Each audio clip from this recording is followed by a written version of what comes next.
The ACC, the Florida State Seminoles try to remain unblemished as they take on the defending MEAC champion Bethune-Cookman Wildcats. And a very pleasant good evening, everybody. I'm John Sadak alongside Al Grove, former head coach of the New York Jets and the Virginia Cavaliers. And Al, this Bethune-Cookman team ranked within the FCS is not an ordinary FCS team. Well, they won their last 8 regular season games. And actually, John, both of these teams won their conference championships last year. Both teams are used to winning. Both teams want to keep it that way. The Bethune-Cookman squad has a lot of athletes, 24 transfers down from FBS to FCS. 3 different men that we could see at quarterback today. Well, all 3 of them have played. Last week, Quentin Williams sparked their team to winning. Be interesting to see if he earned the job. We know who the quarterback is for Florida State. And that we do, but Jackie Wilson got a second start of the season, it appears, today. We might wind up seeing Williams, who started 7 of 8 to close out last year and was in there for that 21-point drubbing of FIU. You mentioned the quarterback, though, on the other side, and for Florida State, Jameis Winston, an outstanding talent, but on the defensive side, they're missing 2 starters today. Linebacker Christian Jones, the team's top tackler from a season ago, and Eddie Goldman from up front. Well, you know, everybody on a team has got to adhere to the culture of the team. And when you step outside the lines, there are consequences. And Jimbo Fisher clearly is ready to enforce those consequences. And so with those 2 starters out, they will know their commodity at quarterback. Jameis Winston, 2nd in the FBS in quarterback rating, 3rd in QBR, according to ESPN. A win today, it would be win number 500 in the illustrious history of Florida State. The Seminoles and the Wildcats. Kickoff is next on ESPN3. The energy and enthusiasm of these players.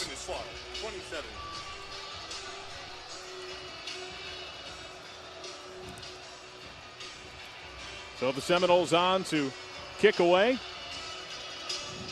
Darian Baker, one of the return men for Bethune-Cookman. He is back there alongside Drexler Dixon. Robert Aguayo's kick is on the way. And returned by Bethune from its own goal line. And a hard hit at the 18.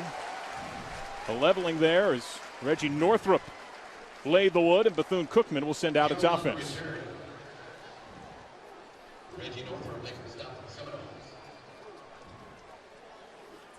Florida State will wait to see whether they're going to send their regular defense out there, which will be 3-4, or their nickel defense out there, depending upon the Bethune-Cookman personnel. And there we see the offense. It's Anthony Jordan, the running back. Quarterback is essentially a running back for this Bethune-Cookman team. Quentin Williams in a QB. Williams on first down. Off the play fake. A little bit of pressure, tip ball, still finds a target. That'll be no gain. Terrence Smith pounced upon the ball carrier immediately. And went to Alex Monroe. Now Bethune is coming out of their 3 tight end set, which they opened the game in, and they're going to go to a 3 wide receiver set. Long yardage, spread the field. Florida State matches that with their nickel personnel. And it's once again Quentin Williams, a QB.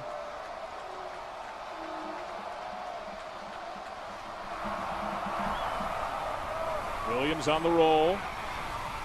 Pass bobbled, incomplete. So he looked for Jomo Gordon, the junior wide out of Palm Ray, Florida. Bethune went to an unbalanced line to get additional protection to the 3 receiver side to get Quentin Williams out of the pocket and away from the expected Florida State pressure. 4 wide receivers are now in the game. 3rd down and 10. Florida State looks like they're going to pressure. It looks like a change at the line of scrimmage for Quentin Williams. When the quarterback changes, the Florida State defense changes. Out of the pistol look, delayed handoff. Anthony Jordan, a big burly back who ran for a career-high $150 in the win over FIU, taken down by Keelan Smith right around the markers. That'll be good for the first.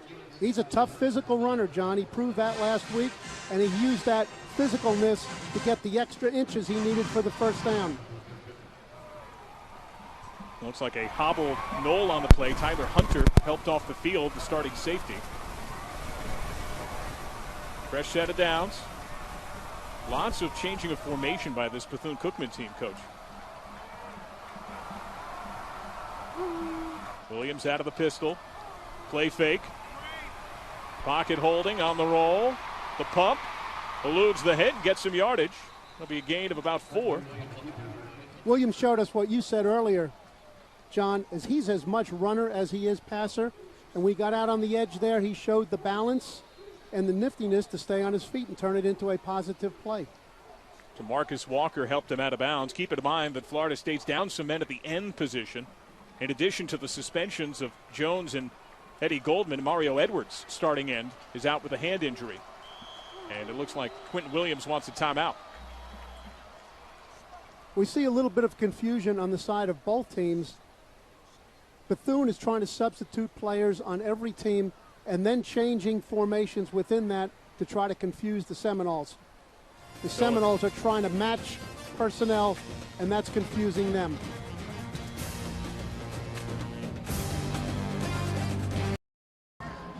Keep it a secret from Florida State as to which group of offensive personnel that they're going to have on the field. Florida State will try to match personnel throughout the course of the game. If there's 2 wide receivers in the game, they'll play the regular 3-4 defense. 3 wide receivers or 4 wide receivers on first and second down nickel, 3 or 4 wide receivers on third down dime. So it's really a chess match in trying to get the right people on the field for both sides. Well, the people on this second down out of a Bethune-Cookman called timeout. It's a 2-back look behind Quentin Williams, Kerry White, and Anthony Jordan. Jordan has run for the 1 first down so far by the Wildcats. Opening drive of the game. Handoff goes to Kerry White. White thunders forward for a few before DeMarcus Walker takes him down. Let's take a look at our impact players for the game today. Anthony Jordan has certainly done a lot with the ball on the ground, and the big boy, Timmy Jernigan, can move that front line for Florida State. Jernigan's an in-the-backfield play wrecker. He'll play inside here on the dime. He'll be rushing over one of the guards. Joyner is an outstanding corner who also goes in and plays on the slot on third down. Florida State is showing a blitz look, which they're likely to pull out of or at least change the side of the blitz. Third down and a short 5. Some movement right before the snap. A flag flies as William evades. Gets to the edge, tucks and runs, and has a first down. But who moved first on the near side of the line? Joyner, the slot defender, he's their top corner. He's a really good player. He's a good man cover guy. He's an aggressive run forcer. He likes to blitz. They brought him in tight to bring edge pressure, anticipating a sprint out type of play. Quarterback for Bethune used the snap count very well to pull him off sides. The time is up on play. First down. And Walter Davenport, our referee. So the offsides declined as they'll take the first. Here's Jimbo Fisher, head coach of Florida State, former OC at LSU. He's now got the best winning percentage in the ACC. The win against Nevada pushed him past Bobby Bowden. 1st and 10. Jordan trying to reverse field, slips through a tackle. And Jordan powers his way for about 6. Telvin Smith, the weak side backer out of Valdosta, Georgia, with the tackle. Bethune-Cookman is a dedicated running team. They only passed the ball 11 times last week in their win. They're going to come in here and try to establish their running game, and they're ahead of the sticks right now. They will continue with it here on second down. 2nd and 3. Pistol look once more for Quentin Williams and company. The handoff, Jordan. Jordan refusing to go down. Finally bullied just past the sticks by a couple of yards by the corner, P.J. Williams. That's another first down. Alex Monroe, the left tackle, is a powerful player for Bethune-Cookman, and they ran right behind him on that particular play. Already has a catch in the game. Jimbo Fisher warned his team to be wary of this Bethune-Cookman squad, but a flag is out. Let's get word. Legal substitution. Offense. They have 12 men in the formation. 5-yard penalty. Yeah, they had a man running off the field as that laundry flew, Coach. Yeah, and trying to confuse Florida State by a change of personnel. They just confused themselves. Sometimes when you got things going, you want to stay in your rhythm, not get too tricky and outsmart yourself. Brian Jenkins so animated on the sidelines. He's a fiery coach. First down and 15. They go empty with 5 wide. Seminoles showing pressure. Blitz 1, and Williams steps right up into the teeth of it. He gets some yards and gets a block. And Quentin Williams has got another first down. Escorted out of bounds by Tyler Hunter, who hobbled off the field earlier. Bethune-Cookman's moving the ball here, Coach. John, they put together two things that are integral to their style of play. One, the quarterback as a runner, and two, being a dedicated run team. So they went to empty to spread the defense, but their intent was to use the quarterback just as if he was the tailback. They run the ball so well. 10th play of the drive after a 17-yard scamper by Quentin Williams.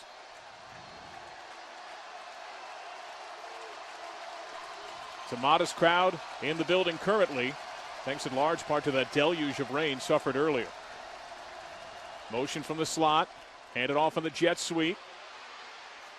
Sniffed out pretty well by the Seminoles.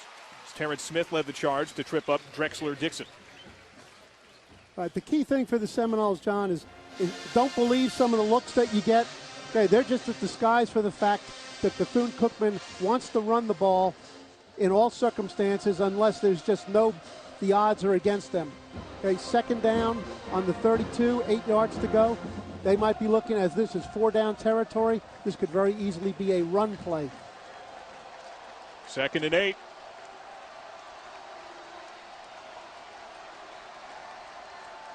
Williams with a back and a tight end. Some pressure comes at Williams. Hit a few times in the backfield. Gets to the edge and gets taken down. Terrence Smith, he's getting the nod at middle linebacker with Christian Jones suspended, and he brings him down for a loss at the 40. Now, the Florida State ability to pressure the Bethune-Cookman offensive line is going to be a key factor in the game. On true drop-back plays, without getting the quarterback out of the pocket, Florida State has a distinct advantage in that circumstance. Florida State's first sack since week 1, only the 4th on the year. They had 36 last year, 14th in the country, but 27.5 of them went to the NFL. Secondary backed up dramatically as Williams gets word from the sidelines. John, this will likely be a 3-man rush with maximum zone coverage. And a flag comes out. Play clock went down to 0. Did they get a timeout in? Timeout. Bethune-Cookman. And they do get the timeout in, so we'll take one as well. We have 8:50 to go in the first. Quentin Williams, plenty of time. Zips it right to the Seminoles. Picked off. On the run for 6, Telvin Smith. And the Noles are on the board.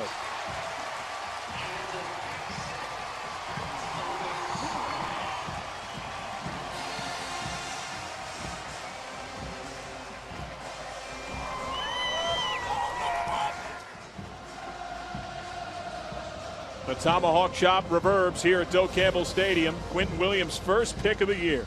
John, as Quentin Williams sprinted out, you can see him stop there, and he stares into the middle of the field. Terrence Smith reads it perfectly, picks it off. You know, there's an adage in coaching that says, he who sprint right and throw back left, sit on bench.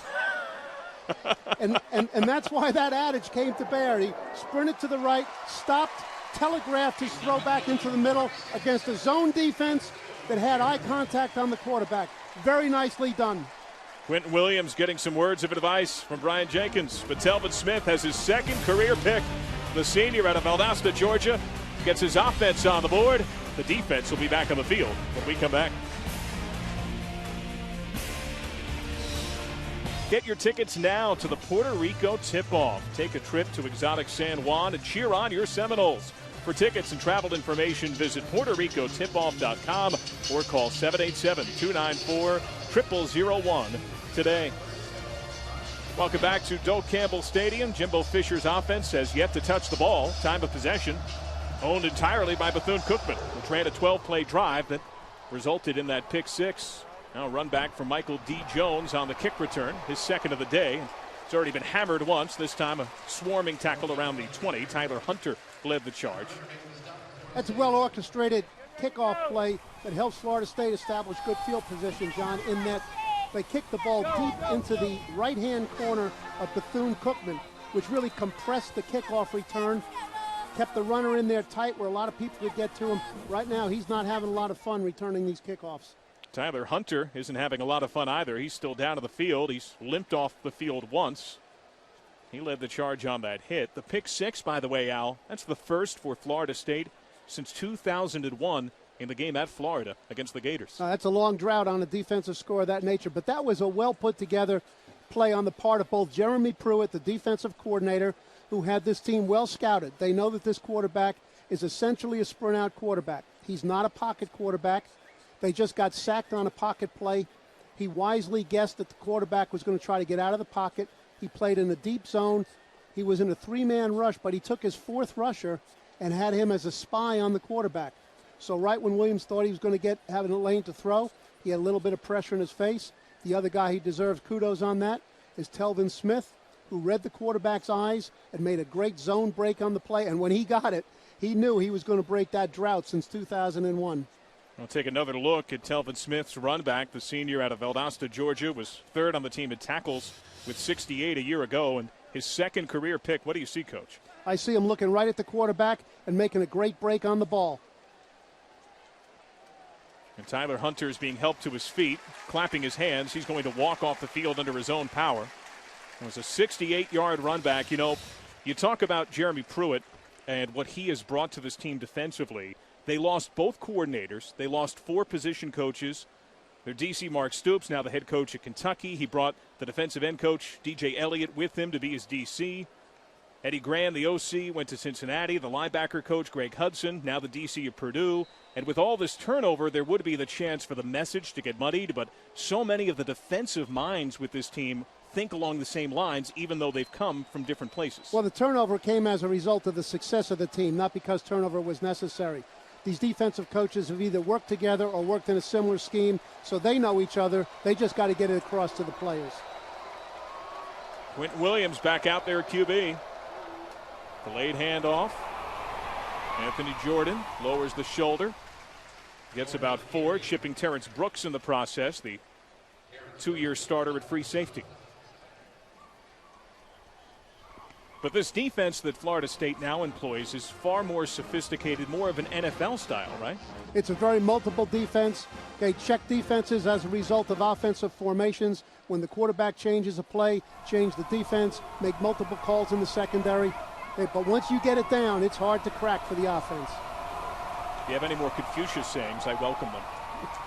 The blitz comes, they pick it up. Williams one-on-one, throws it where only his man can get it, but could not hold on to it. Jalen Ramsey in coverage on Eddie Poole, the Rutgers transfer, who's caught a ball in 38 straight games.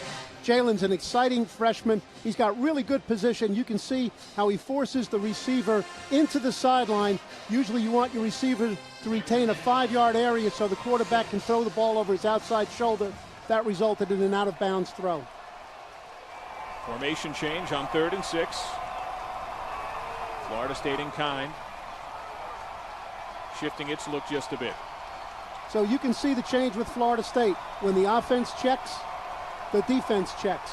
It's the game of chess. Play clock down to 0. They just get it off. Williams finds Eddie Poole, who holds on this time, climbs the ladder a bit, and then carries his defender with him. That was Jalen Ramsey, the freshman, once more, and that's a first down as Terrence Brooks had to help him out. Yeah, Poole shows really strong hands right here. That ball is up high where it's just above the defender. He really got to hang on. And that's what your team needs in a game of this nature. Make first downs and keep that Florida State offense, which is scoring a lot of points off the field. 1st and 10. Now Ramsey's 6'1", but Poole is 6'4". And it looks like he has a little bit of ups too in those long arms and legs. Bigger look here from Bethune-Cookman. Option play. Williams decides to keep it, and that's not a wise move. While he slips through the first hit, he'll only net about 3. Terrence Smith ultimately brought him down. Looked like Telvin Smith had a hand in there early. Now, that's a 3 tight end formation that Bethune likes to use, and that is almost 100% run coming into this game, and it continues to be 100% run other than a little screen pass to start the game. Second down at about 6. Quentin Williams, a redshirt junior, completing 60% of his passes last year when he had 11 TDs and 2 picks. He's already got a pick today, and the blitz comes. He throws, and a little long. Thought his receiver would keep on going, but DeMarcus Walker gave backfield pressure, and he overshot Jomo Gordon. John, you talked about the scheme of defense that Jeremy Pruitt has brought here and is installing with the Florida State team. And integral to that thing is a wide variety of very complex blitz packages and things that it's very difficult for an opponent to practice against during a normal practice week. Not a normal situation to be at Doe Campbell Stadium for the MEAC champion, which is 3 of 4 on third downs today. Williams against the 4-man rush. The dump off as he's hit. Spinning off multiple hits and to the marker. Forward progress beyond for a first down. Jordan Murphy, the 6'2", 245 senior. Only his 5th catch of the year, but man, is he a strong young man. This is a powerful play here that was well sniffed out by Florida State, which is in man-for-man coverage. So they've got somebody assigned on this middle screen to the tight end, which is a slick little play. It looked like that ball was tipped as well. Timmy Jernigan nearly had him. But Bethune-Cookman is on Florida State's side of the field. That's not something that's happened often this year. Delayed handoff. Anthony Jordan tries to get creative, and from a possible loss of yardage to a gain of 1, Telvin Smith helped take him down.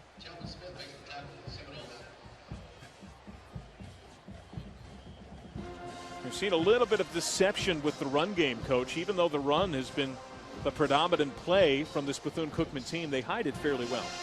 Well, they have a lot of different schemes in there that they're trying to. The one that they're really getting has been run the most is the draw play, which is to try to make Florida State think they're going to do something they don't want to do, which is drop back pass. Don't believe it. Florida State starting to press up just a bit. Only Terrence Brooks plays deep. Williams forced to run once more and forced out of bounds. Telvin Smith giving chase. He's been all over the place. John, against a drop back passing game like this and against a quarterback who's going to be quick to get out of the pocket, you certainly would like to have sacks, but more important than sacks is to make a quarterback like this stay in the pocket and try to throw the ball within the pocket against heavy pressure compressing that pocket. And there has been pressure on Quentin Williams, but he's found a way to make plays. 3rd down and 9, the 9th play of this drive.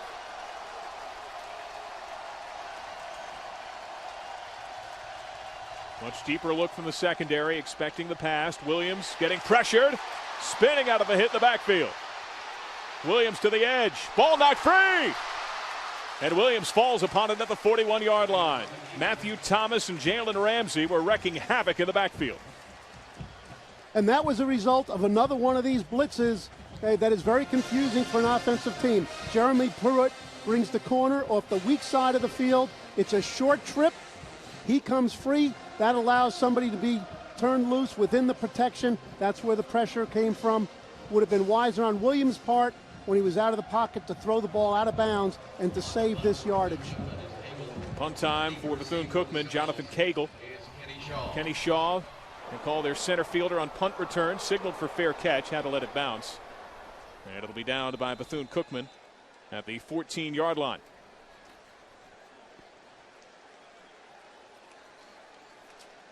So Florida State's offense finally gets the ball and does so with 4:07 to go in the first quarter.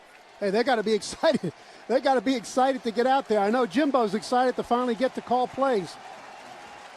You know, Brian Jenkins on the other side, you mentioned, John, he's an animated coach. don't mistake this Jimbo Fisher. Okay, this is a passionate, intense guy. He's into the ball game every play, every week. Jameis Winston started that Nevada game 2 of 5 with a pick. He finished pretty well, as you can tell by those numbers. That was a 62-7 drubbing. The redshirt freshman hands it off to Devontae Freeman. Freeman rips off the first, taken out of bounds by Marquise Drayton.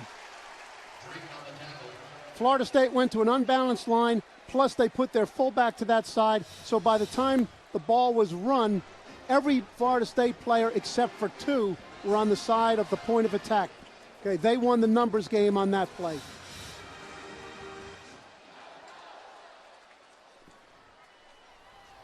Winston throws it out to Kelvin Benjamin. Another first down. This Florida State offense was very eager to get out there. Deion Hanks in coverage brought him down after another movement of the chains. Florida State's doing their constant shifting of personnel. Okay, they have now gone to 4 wide receivers.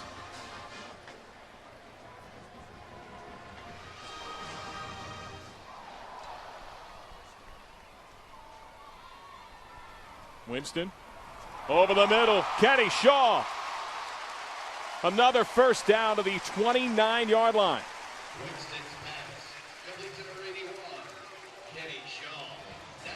Florida State shifting their personnel again. John, all these plays are on a script. Winston hangs in there, throws the ball. This guy can really drive the ball. Those are 2 throws right on the bullseye. First down from the 29. Hand it off to Freeman. Not a whole lot, maybe a yard. Devontae Freeman on the carry. Take a look at the impact players, and Wild and Free are the main storyline of the Florida State backfield. These are 2 really quality running backs amongst the 4 that Florida State will use today. Okay, besides those 2, okay, they're also going to use a very exciting young freshman that they have, Ryan Green, and Carlos Williams, a recent convert from free safety position.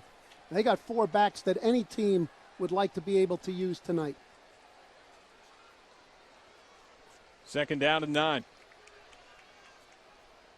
Off the play fake. Backside pressure, and Winston feels it. He has that 6th sense to the end zone. He has a tip ball that was nearly picked off. Tim Burke, the corner out of Fort Lauderdale, nearly had his 2nd career INT.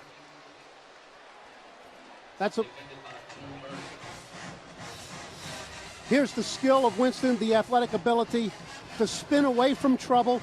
But now what he will be taught by Jimbo here is, look, we're in scoring territory, protect the ball, you're rolling to your left and you're falling back. 3 things that say, don't be careless with the ball, protect the next down, give us a chance to score while we're down here. Brandon Richardson, the end, a transfer to UCF, was the man that got that backside pressure. The 3rd down for Winston and company. He's been so good in every capacity, but especially on 3rd down in his young career. Winston dumps it off, and a little behind Devontae Freeman. Goes off his hands, incomplete. Winston's pass intended for Devontae Freeman. It falls incomplete. Freeman, who in consecutive years was listed 3rd in the depth chart, but led the team in carries each of the last couple of years. Couldn't bring it in, so they bring out Roberto Aguayo, the place kicker.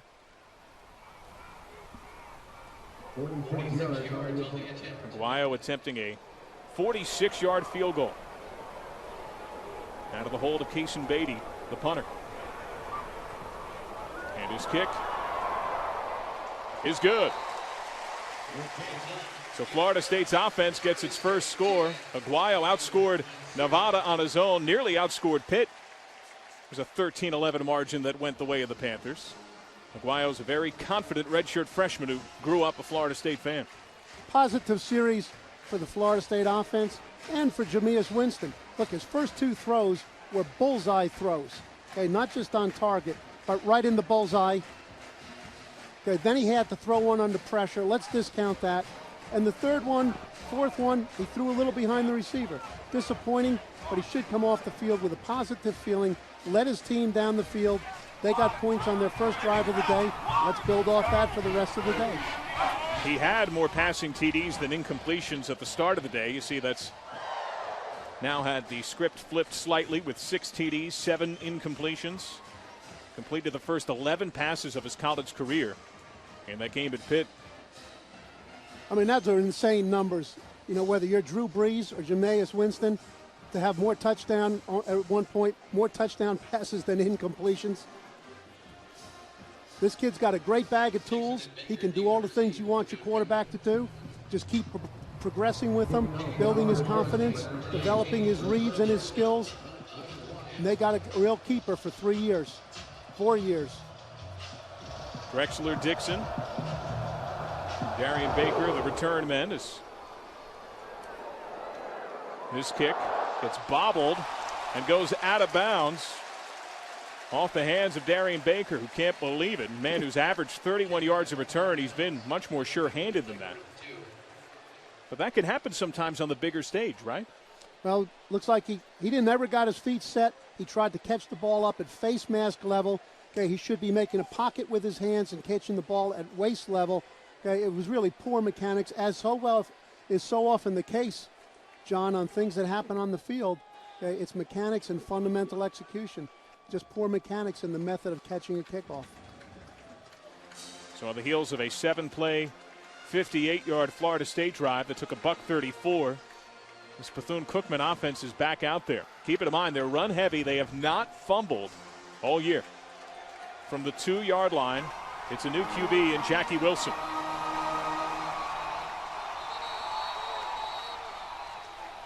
And a whistle before the snap. You to dictate the terms of the end of the half or the end of the game, whether it's to stop the clock on defense and get the ball back, or stop the clock on offense and move it down the field. Those are very precious things. If they had taken a delay of the game penalty, and this is a game management situation.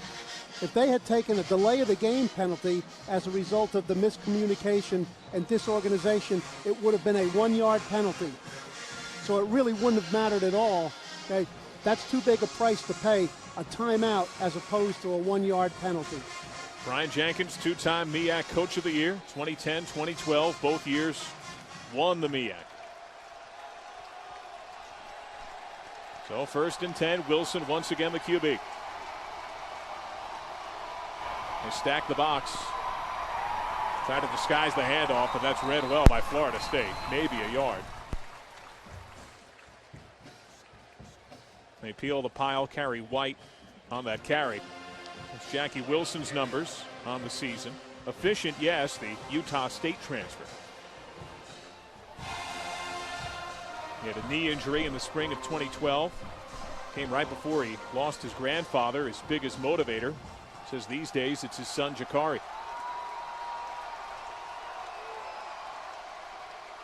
Big time change of formation. The three tight end set again. Now Gross has run every time, and it's run once more in that formation. This time a positive push about 5 before Terrence Smith took him down.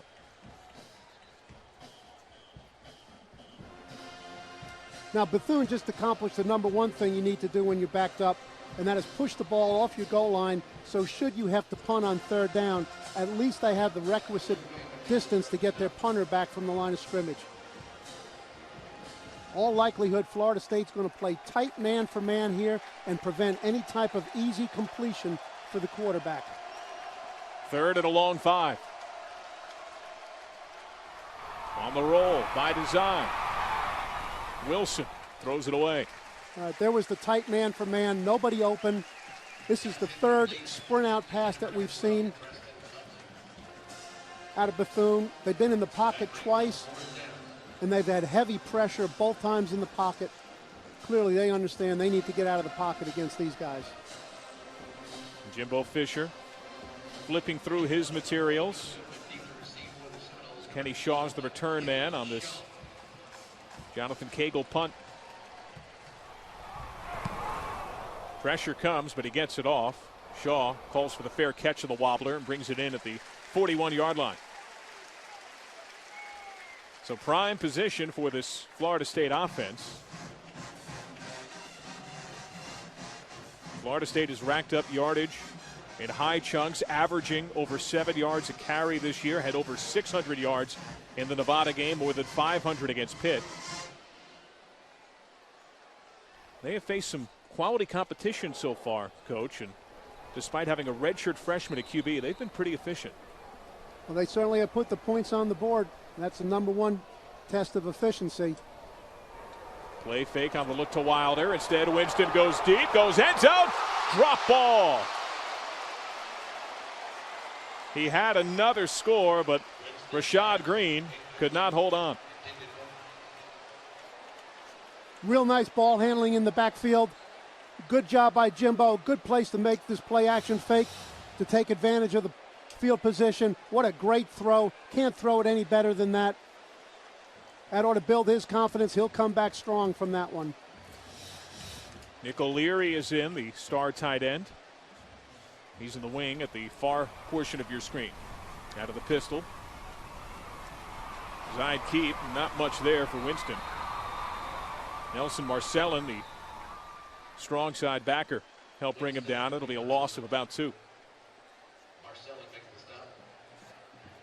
Marcellin was born in Haiti. He's a 5th-year senior. He's a second-year starter. Bethune-Cookman has tripled the play output of Florida State, but the Noles still hold the advantage 10-0. Sometimes that's bad news. In this case, it's good news because the reason it occurred to a great degree is because of the one-play touchdown by the Florida State defense. Pistol look on a 3rd and 12. Winston finds his target, finds a first. Rashad Green able to bring that one in at around the 28-yard line before Marquise Drayton tumbled him. Terrific throw on target, but let's credit also the Florida State pass protection. Bethune-Cookman brings the same corner blitz that Florida State did before. You can see the tackle come out, pick up the corner blitzer, gives Winston all the time he needs to set his feet and drive the ball to the sideline. 13-yard completion. Rashad Green against Nevada, some big numbers. He's got over 100 catches in his career. Here's the handoff, James Wilder. Wilder nearly has the first. That's a good 9.5 before Donald Smith, who originally signed with Iowa State, brought him to the earth. And that brings us to the close of the first quarter. Florida State on the move, a 2nd and short will await the Noles. We'll step aside, a 10-0 lead for a top 10 team, the Noles and the Wildcats. Game. Probably takes longer to take it off than to put it on. That is fandom in college football. It's 2nd down and short for Florida State, up 10-0. Welcome on back to Doak Campbell Stadium, and welcome back James Wilder Jr. Marquise Drayton brought down the son of the former Tampa Bay Buck star, James Wilder. First quarter stats, time of possession leaps off the page there. Bethune-Cookman 12:06, and yet it's a 10-0 Florida State lead with the ball. From this bunch set, Florida State likes the offside run. Wilder, ball, might have popped free. And indeed, fumble recovered by Marquise Drayton. And Bethune-Cookman has the football. Wilder tried to keep his footing and stay standing and had the ball knocked loose. We see the weak side zone play in which Wilder sees the opening and cuts it back, but you can see the ball loose, his elbow out away from his left rib cage that exposes the ball. That's a circumstance where the runner has to have the ball up high and tight, understand the defense is going to try to strip it. Opportunistic play by Bethune-Cookman, but James Wilder put himself in jeopardy for that to happen. Nelson Marcellin led the charge to knock it loose. That's the first fumble of the year for Florida State. So Bethune-Cookman once again has the football.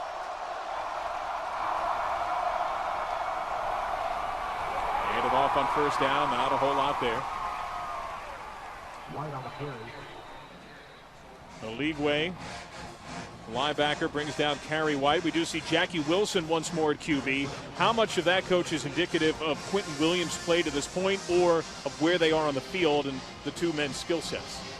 Well, obviously they're a team that's willing to play multiple quarterbacks, play musical chairs with that position. Quinton did not get off to a positive start. We're going to see what the other guy can do. Wilson on 2nd and 9 will throw out of his end zone. Dangerous screen, and a flag comes out. Did Wilson get hit after he released that ball? He was looking for his running back, Kerry White. Walter Davenport is our referee today.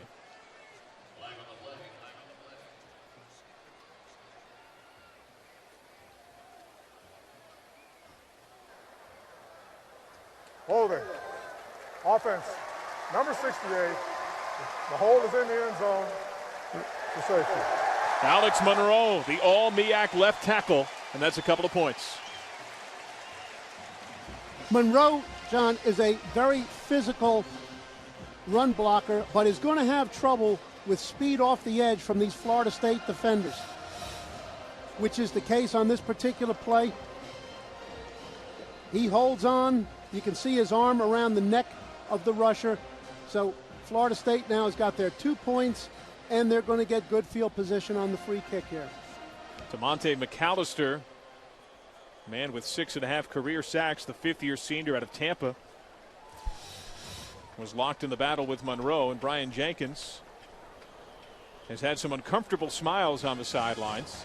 So he has seen Florida State amass a pick six and now score with its defense by way of safety. Right. The person that Brian needs to be yelling at is the left tackle, okay, not the official. All the official could do there is call what he saw. Now Florida State will get the ball to boot.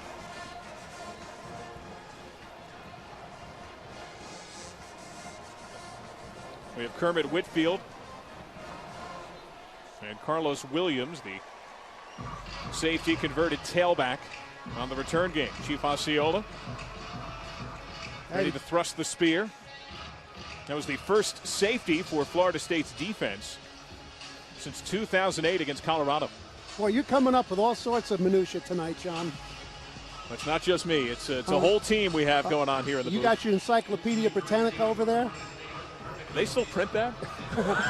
You know, actually, when I said that, John, I thought, oh, you're dating yourself on this one. Kenny Shaw has taken the spot of Carlos Williams. So the free kick by Cagle doesn't carry much distance. It is Shaw from his own 35. Shaw briefly had a seam, might have been a little late to find it, but he is in Bethune-Cookman territory. So a run back to around the 46-yard line. It's a 19-yard return, and it means some outstanding position for this Florida State Seminole team. John, the last time the Noles started possession here, Jimbo Fisher called a play-action pass, threw it for the end zone, so that he doesn't type himself. In all likelihood here, he'll try to run the ball, just so that he does it. You can't make a book. He's going to do that all the time. And they do go to a split backfield. Pressure shown by Bethune-Cookman on the bottom of your screen. And they bring it from multiple spots. Winston hit right after he throws, and that launch incomplete, but there might have been a tug on the jersey of Kelvin Benjamin. She was slowed significantly as his sprint up the right sideline. John, that's why Jimbo's calling the plays, and I'm trying to act smart up here. We all try to put on a good face. Pass interference. Defense number 8. 15-yard penalty. Automatic first down. It's Thomas Finney, who was in coverage. He's a Miami transfer who originally committed to South Carolina, one of 24 FBS transfers on this Bethune-Cookman team. Jimbo Fisher knows what he's doing. He has had in his 7 years at Florida State a nearly 50-50 balance run-pass. No balance in penalties, though. The flags flying much more for Bethune-Cookman than Florida State.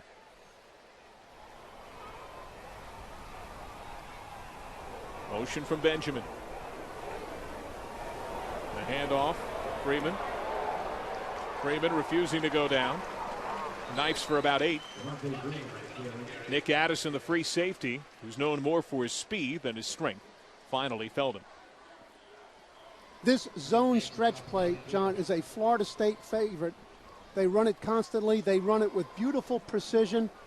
And that's a result of the great work done by their veteran line coach, Rick Trickett. You talked about all the coaches who have left.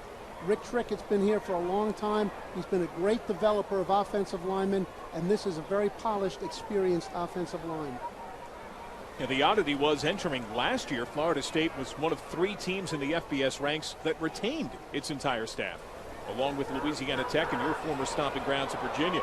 Freeman nearly stopped in the backfield, gets a big block to help him out from his quarterback, and Winston loses yardage, but multiple flags fly. A helmet popped free, and looked like Dyron Dye continued to play without the helmet. What a block, though, that was laid by the quarterback, Jameis Winston.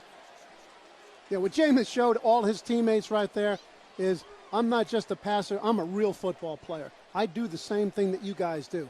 And the respect that a young quarterback has to earn from his teammates come in a lot of different ways, and this is one of them. They just replayed his block, and a noticeable ooh echoed throughout Doak Campbell Stadium. Let's get word on the flag.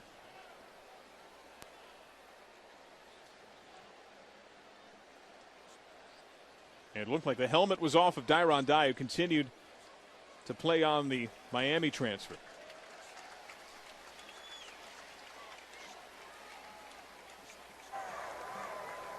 Personal foul. Defense number 49. He participated after he lost his helmet. It's a 15-yard penalty. Half the distance to the goal, first down. And Dye, who tore his Achilles in the spring, has just been coming back. He was the last link to the NCAA investigation of Miami. Got kicked off the team last month. The NCAA said that he was not truthful in his 3rd interview with them about all of the allegations that have affected the Hurricanes. There is Rick Trickett. Yep, Rick has been there a long time, has developed some great linemen. Hey, he's an old school guy, and he's proud to tell you that. And his lines play like old school lines. Tough, physical, well prepared. He brought back a lot from last year after entering last season with such little experience. Winston, with pressure coming, slings end zone, incomplete. Looking for Kelvin Benjamin. Benjamin tried to slam on the brakes, but Thomas Finney, who's already been called for interference once, got a little handsy. This ball was a little bit behind the receiver. There was a little bit brush in the end zone. But, you know, you got to give these defensive players a fair chance to compete for the ball. Spoken like a true defensive coach. Well, if it was my team on offense, I think. But you got to see the game from the full picture. Second down for the Noles, up 12-zip. Winston off the short drop. Benjamin tries to break back to the ball and can't quite bring it in. Tried to adjust with Finney. His back to the throw and nearly went up and got it. What this play shows. Winston with pressure coming, slings end zone, incomplete. Looking for Kelvin Benjamin. Benjamin tried to slam on the brakes, but Thomas Finney, who's already been called for interference once, got a little handsy. This ball was a little bit behind the receiver. There was a little bit brush in the end zone. But, you know, you got to give these defensive players a fair chance to compete for the ball. Spoken like a true defensive coach. Well, if it was my team on offense, I think. But you got to see the game from the full picture. Second down for the Noles, up 12-zip. Winston off the short drop. Benjamin tries to break back to the ball and can't quite bring it in. Tried to adjust with Finney. His back to the throw and nearly went up and got it. What this play shows, John, is real field awareness from Winston. That is, he knows he's got a 6'5" receiver, so he puts the ball up where a 6'5" receiver has a chance to make a play for it. There's so many impressive things about him as a young quarterback, and field presence and awareness is one of them. Okay, they're now in an empty set, in all likelihood throwing for the end zone. Winston was diagramming plays when he was in 7th grade. Pressure comes. Winston feels it, slips through the hit. Winston falling down to the end zone, touchdown! Are you kidding me? To Kelvin Benjamin.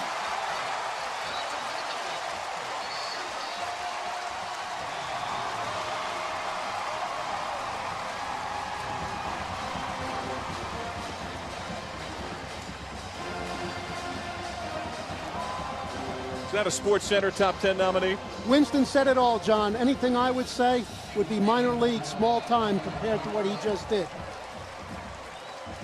That was LeBrandon Richardson, who's been in the backfield quite a bit. But that is Jameis Winston. Chuck Norris-like references will be flowing. And the point after is good. 4 plays, 46 yards in 94 seconds, and one of the most brilliant gunslinging plays that you'll see this weekend in college football. Winston to Benjamin, and the Knowles rolling. Outstanding football player. Let's take another look at what Jameis Winston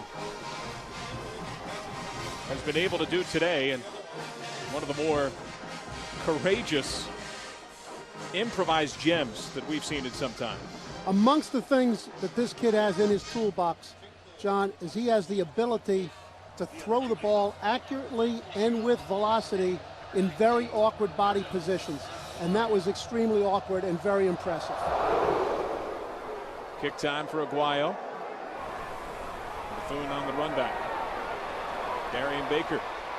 Baker on the return. out of bounds at the 42-yard line.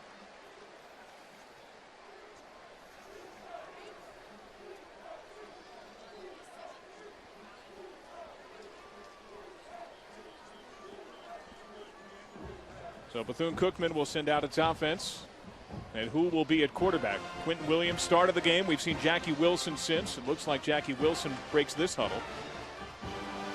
John, you can see Florida State runs 2 players off because they had 13 guys on the field.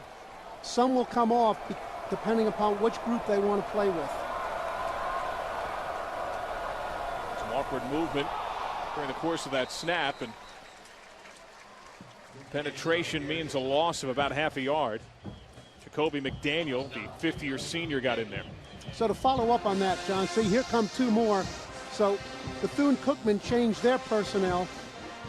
So the Seminoles will change their personnel. That's part of the complexity of the defense that Jeremy Pruitt has installed here for the Seminoles.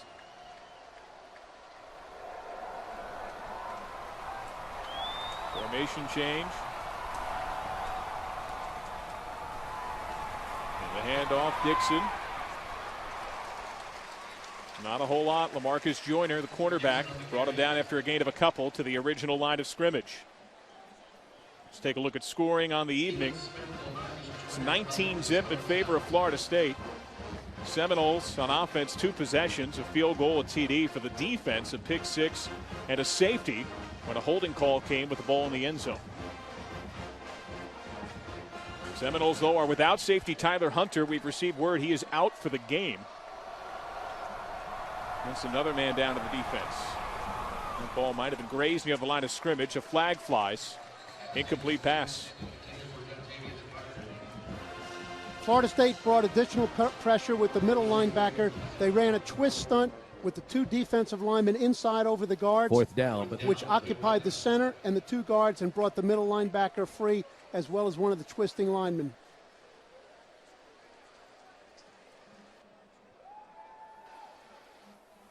There's just a lot of things.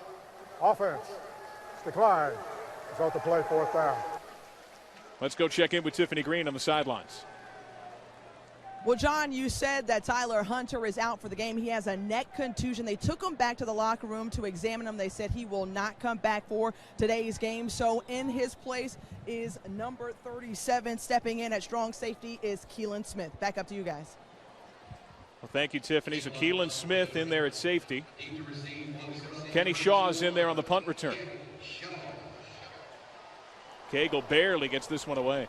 Shaw calls for the fair catch and makes it at his own 18-yard line. So we'll step aside. It's a 19-0 Florida State lead. A ranked team in the FBS, a ranked team in the FCS. Florida State, since Jameis Winston back to the field, divided in 1978. Seminoles, first play of this drive. Jameis Winston, already a passing TD today. That one incomplete, looking for Rashad Green, and Tim Burke in coverage.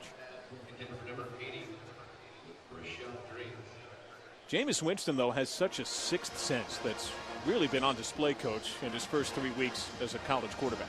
You're exactly right, John. He's showing something that you really can't tell in practice. It takes to be in a game to see it. He's got great field presence.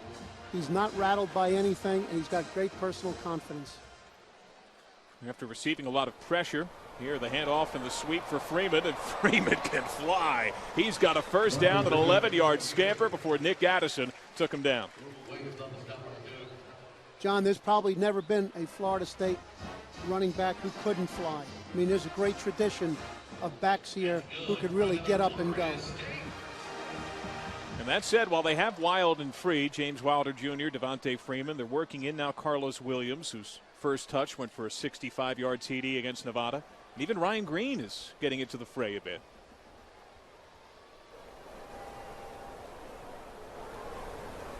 First down, a handoff to James Wilder Jr. He'll get a few. And part of that thinking, Coach, it's something you brought up on the conference calls. Tavares Dantzler had the tackle when talking with Jimbo Fisher. It's not so much about here in game 3. It's about tail end of conference play.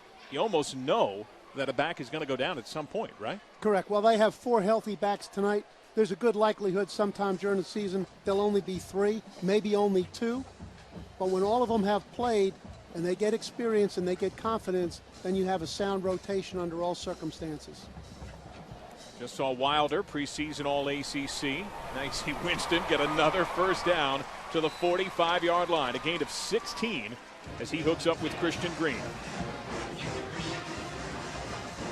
Jameis keeps his feet underneath his pads, which gives him a solid base, opens his left hip, and really drives the ball.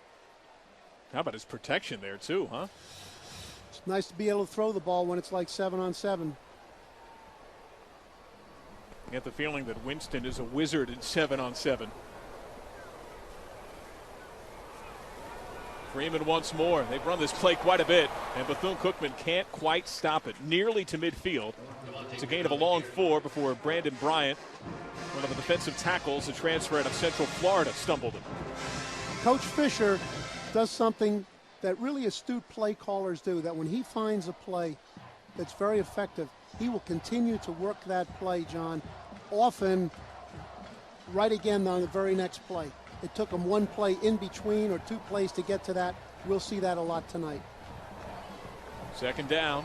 Winston, pressure up the gut, steps up and completes for another first to the 40, making the 39-yard line. Brought in once more by Christian Green, Tim Burke in coverage, a 10-yard gain. And there's the same route that he just completed 1 play previously. Now, tempo has been something talked about in the media this week. They are running no huddle, but this is not a hurry-up Florida State look. It is not. They're just communicating the play from the sideline, but they want to get a good look at the defense. Now, they have said that E.J. Manuel was a little quicker than Jameis Winston is so far. He's still learning the speed portion of the game, but he can do it with his legs, and he invites the contact. Leans forward on the stumble from Deion Hanks, gets about 4 yards. I know many coaches might wince to see their quarterback running like that, but the guy makes plays. Well, he does that, but that was a naked bootleg to the outside. And any time you run a naked bootleg and the quarterback is on the edge and the routes are covered, he has 1 of 2 choices. Throw the ball up in the stands, but if he has the opportunity to make positive yardage, run it. So that's part and parcel of calling your bootleg plays. Do you think he could reach us up here? Well, he certainly has demonstrated so far he can throw it as far as necessary. Second down and 6. Gaudy 19-0 lead. Unbalanced line once again. And a whistle blows the play dead right after snap. Looks like a timeout had been called by Florida State. Timeout. Florida State. That's their first charge timeout of the half. Timeout's on the field. So FSU calls the TO. Jimbo Fisher's team will diagram the play for Jameis Winston and company, up 19.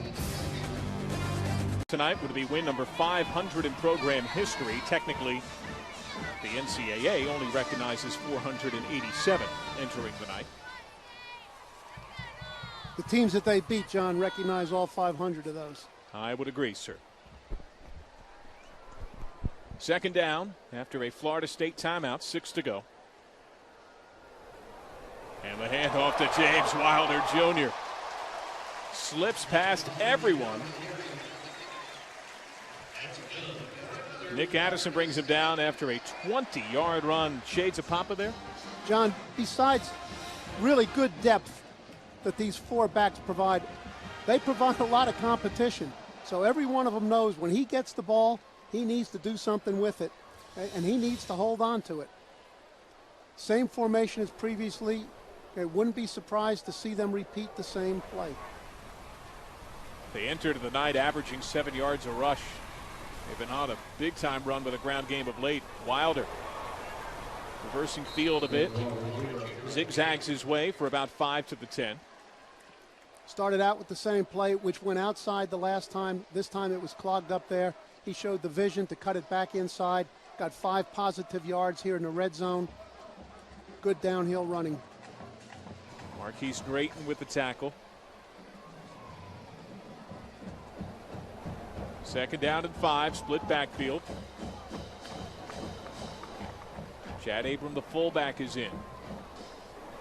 Winston looking end zone for O'Leary, a little long. Marquise Drayton in coverage there. In game 1 of the year, O'Leary had 4 catches, 3 were TDs that tied a program record for a tight end. He's a very versatile player. He lines up in a lot of different positions. He's as much a pass catcher as he is a point of attack blocker. He's not a big tight end. He's in the 245 range, but he's very athletic up the field and has very good ability to adjust to the ball. Third down and 5. Movement. Winston seemed to change the play at the line. It looked like the Wildcats might have moved over center.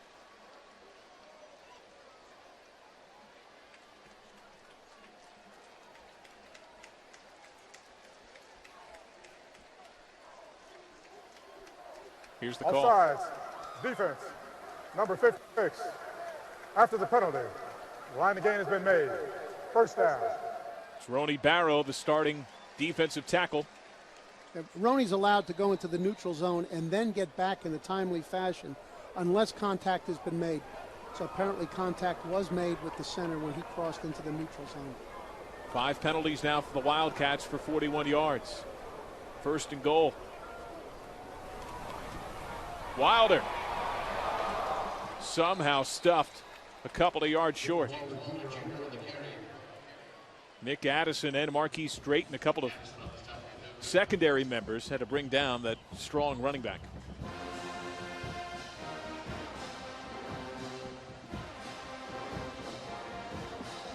Positive yardage, though, now second and goal from just inside the 2.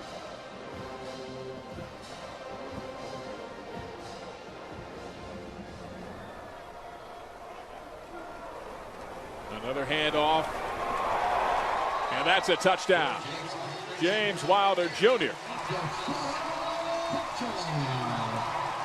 2 yards out, Florida State's offense getting points.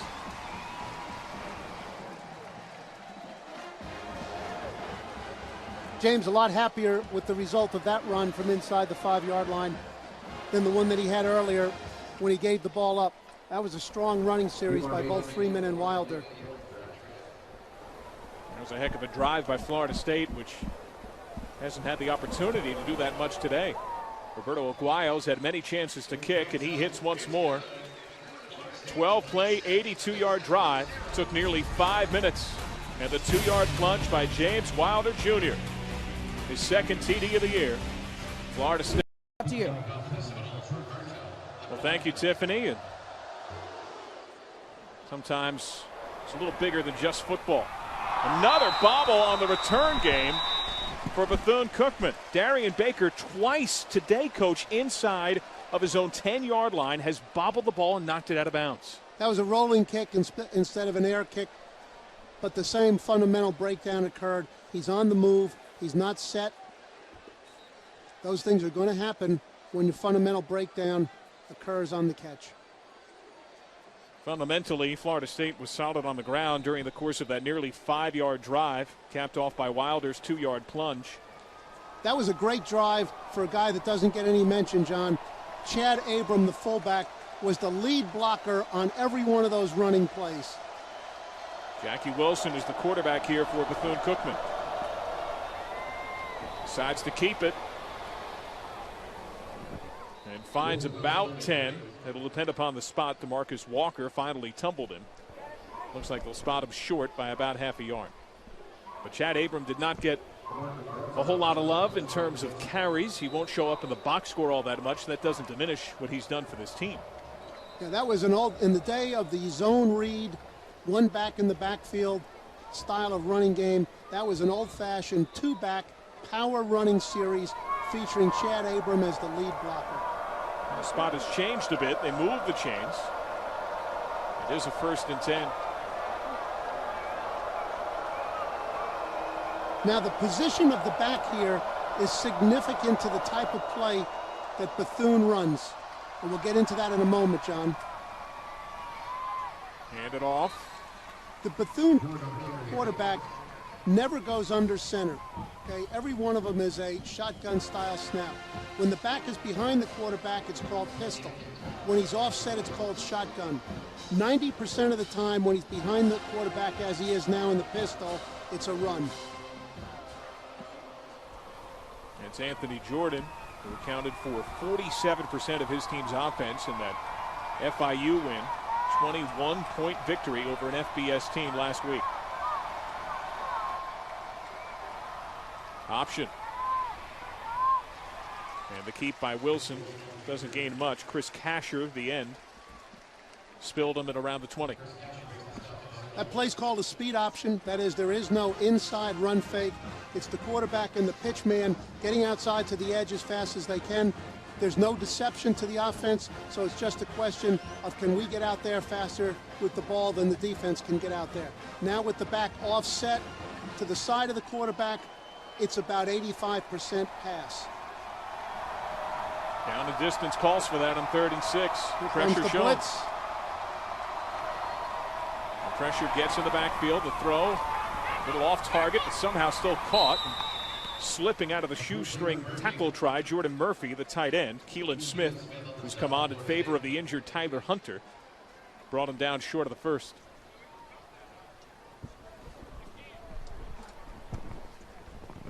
The ball spotted at the 21-yard line.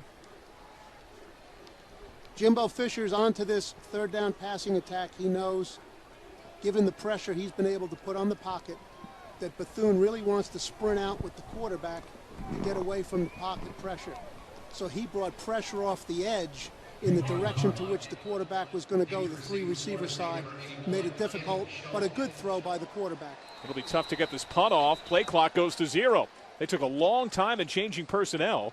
They try to call a timeout. They don't have any timeouts. Our linesman just signaled timeout, but they exhausted their timeouts in the first quarter.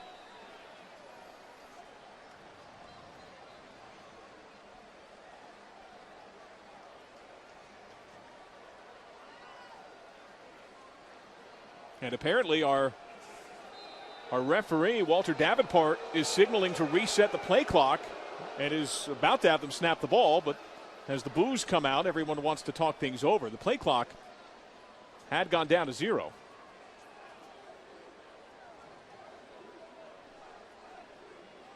There's Brian Jenkins, Bethune-Cookman head coach. They took a long time to send in their personnel off for the punt. Yeah, it's hard to figure out what was going on there. It's an obvious, like it's not 4th and 1 where you're trying to decide punt or go for it. The ball's on the 21-yard line. You're really probably not going to try to fake it right here in this circumstance. Down 26-0. Pretty clear-cut situation. Get your punt team on the field quickly, get the ball punted, play defense. Jimbo Fisher gets word from our linesman, Mike Pavisi. Well, Kenny Shaw's on for the punt return. The crowd certainly wanted the delay of game. Jonathan Cagle from his own 10 just gets it away. Kenny Shaw calls for the fair catch. Brings it in at his own 34-yard line. Let's take a look at what the Noles did the last time they had the ball. They went more wild than free as James Wilder was all over the place. Everybody likes to watch the ball, but for some fun, watch Chad Abram, number 41, on a number of these runs.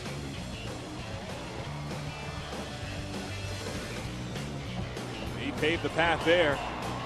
Helped lead the block, a man who's got 8 career rushes. He's a senior, no touchdowns in his career, but he helps his team win games and helped James Wilder Jr. pick up a boatload of those yards. Very valuable to the power running style Florida State favors. Winston. Plenty of time in the pocket. Just off target. Kelvin Benjamin might have been tugged a bit by Thomas Finney. They've been battling all day. Great protection. Pretty tight coverage. Protection gave Winston a chance to find somebody. Ball was thrown down low where only his man could catch it, or it would go incomplete. No danger of the interception this late in the half.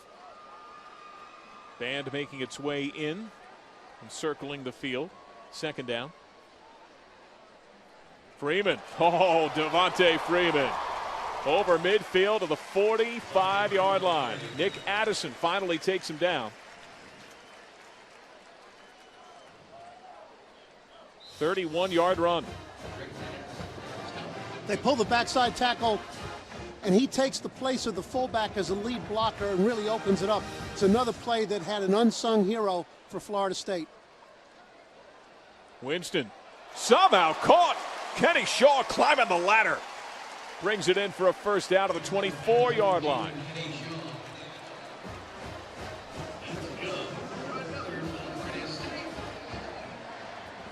A lot of these Florida State players, John, are really getting a chance to showcase their playmaking ability here tonight. Running backs, wide receivers, quarterback.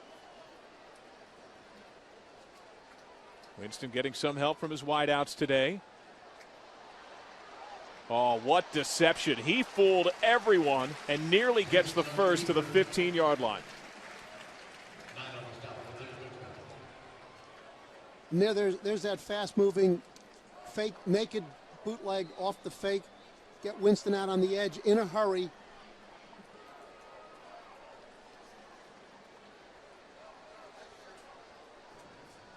Second down and short.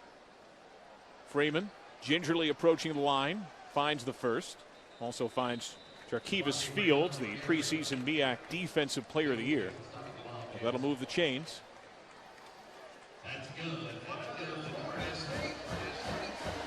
What is Florida State learning during the course of this game, during this drive right now? Well, there's something to learn about every particular player. They're running their versatile scheme. They're running it. They're throwing it. Last series was a 2-back running series. This is a 1-back running series. They're getting a look at everything they like to do. Winston eyeballing end zone. Instead, goes a little more underneath, and a drop ball by Kenny Shaw. He saw daylight, and I think he might have heard a handful of footsteps as well. Well, those footsteps were pretty far behind him. What he probably saw was that pylon, John, a little bit over anxious to get it in there, get the touchdown. Excellent protection. Ball's right on target.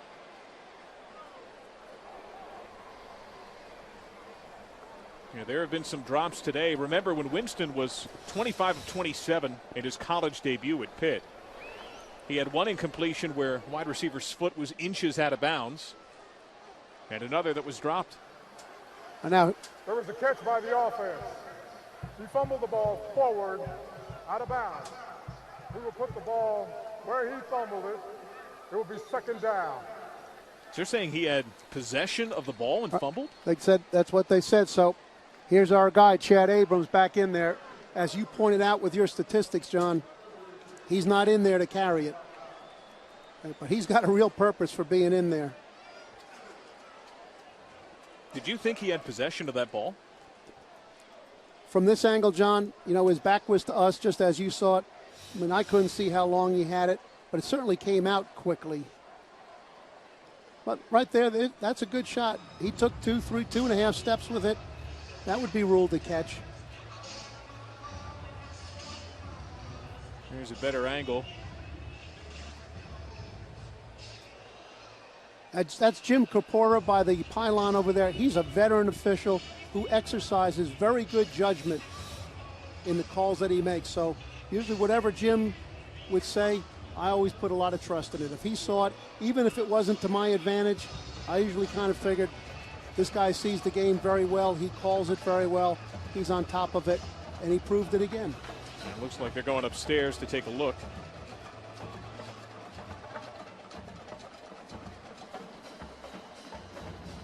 Call on the field was fumble. It sets up this prime position.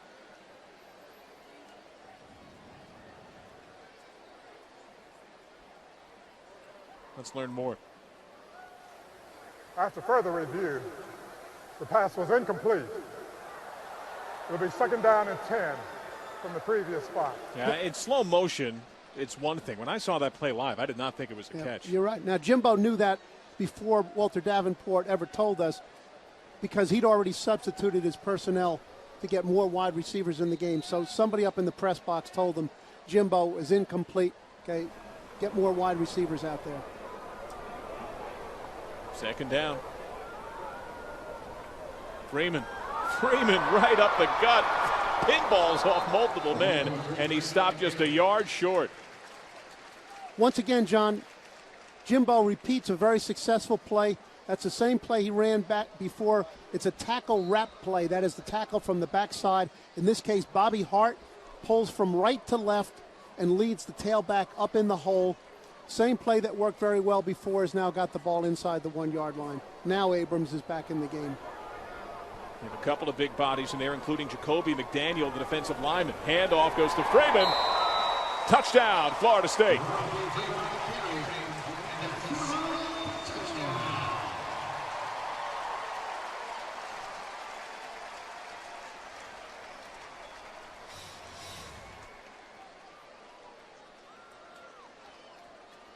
Florida State offensive line and lead blockers have most of the Bethune-Cookman defense knocked back into the end zone. Pretty nice to run behind that type of offensive surge.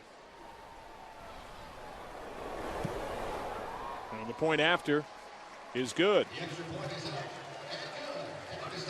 8-play, 66-yard drive. It took nearly 2 minutes. The 1 yard TD by Devontae Freeman.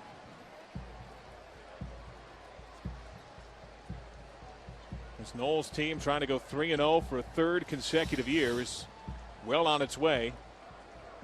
Thanks to Wild and Free, who have each gotten their share of carries today. They certainly have, and we'll see the others tonight. Now, John, we spoke about the value of saving your timeouts for the end of the half earlier this evening. Here's a circumstance where Florida State now has all 3 of their timeouts available to them, which is a good thing to do in this particular case. Go out there with the mentality of, after we stop them on each particular play, call timeout, make them punt the ball on 4th down with the clock stopped, get the ball back, and get a chance to practice our end of the half, get it down the field in a hurry process. Someone thinks the game might already be over. There's still, though, so much to learn for this Florida State team, though, right? There's still abundant opportunity for some of the even 2nd and 3rd tier players, let alone your starters. Exactly. And you said before, what could Florida State learn from this game? Well, now they're back in one of those, how are we going to manage the last minute and 13 seconds of a half? Let's say, for example, the game was 14-14. How are we going to use those timeouts to stop the clock, get the ball back, and attempt to go down and get points? Aguayo's kick. Baker's had some trouble on kick return of late. This one cleanly, and it gets hit hard by Carlos Williams at the 16-yard line. Williams, who is known for what he's done in the defensive backfield, does do quite a bit on specials in the return game, and oh yeah, he could play coverage too. Well, Carlos was a very effective safety for the Seminoles. Jimbo Fisher thinks that his real natural talent is as a running back. He's got size, he's got speed, he demonstrated right there. He's got toughness, and he's got the attitude to play special teams. You said they'll still see him a little bit in the secondary. You'll see him at running back some, and you could see him blow some people up on specials. We see Jackie Wilson at QB. And I see a draw play coming. Anthony Jordan instead gets the ball. Jordan gets swarmed and leveled at around the 20. Ukeme Eligwe, the redshirt freshman, a consensus top 10 linebacking recruit, brought him down after a gain of 4. And a timeout called by Florida State, which means the Noles have one left, and they're using exactly the theory that you put out there. Yeah, I'm sure that they wish that they had that third one at this point. And we have just about a minute to go in this first half. A 33-0 Florida State lead. It's the first ever meeting of Florida State and Bethune-Cookman. So what Bethune is probably going to do here, or would smartly do here, John, and I certainly think their coaches are well prepared for this, will be to run the ball on this play, cause Florida State to use their second timeout, run the clock down before they snap the ball on third down, right? Kick the ball away, and then there's not enough time for Florida State to add to their margin. Brian Jenkins, who played at Cincinnati, he's coached at Rutgers under Greg Schiano, Louisiana Lafayette, Bowling Green, NFL Europe. Now leading the flagship team in recent years from the MEAC. Jordan once again gets a couple. Chris Casher, the redshirt freshman end out of Mobile, Alabama, brought him down. Another timeout called by Florida State. That is the Seminoles' final timeout.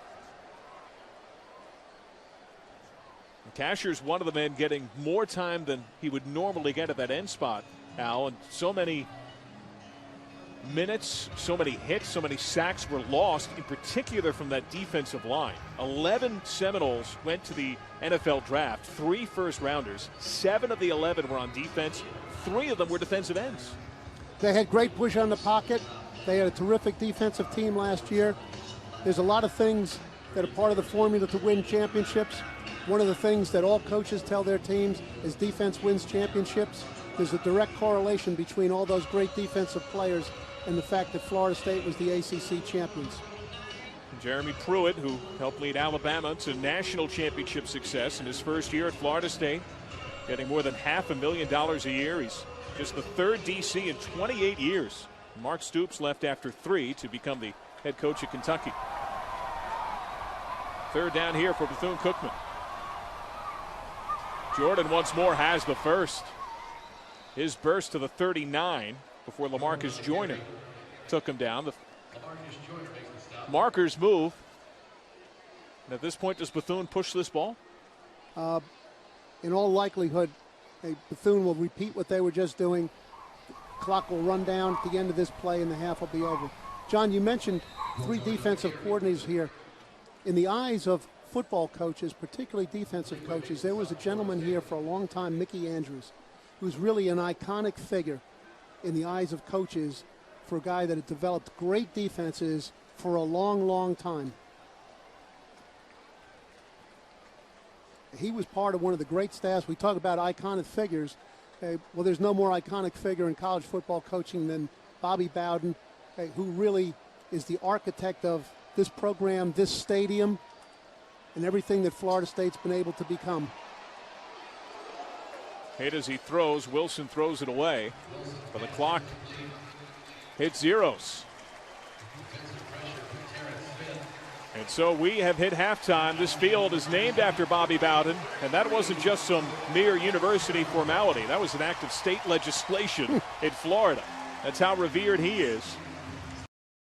Football. We're playing against a top-notch team, and we made some miscues in the first half of football, and they took advantage of it. It's still time left on the clock, so we got to come out and fight our way to the end. Knowing this team like I do, we'll do that. Is there one specific area that you're looking to work on in the second half? Well, the main thing is we can't turn the ball over, and we can't make bad decisions. We made bad decisions at quarterback that cost us 7 points. We made bad decisions on special teams that gave us a long field and backed us up. So it's a bunch of little things like that we got to clean up if we want to be in this game. All right, thanks, Coach. All right, thank you. Back up to you guys. Well, thank you, Tiffany. That's the preseason favorite in the MEAC. Brian Jenkins has led his team to 2 titles in the last 3 years.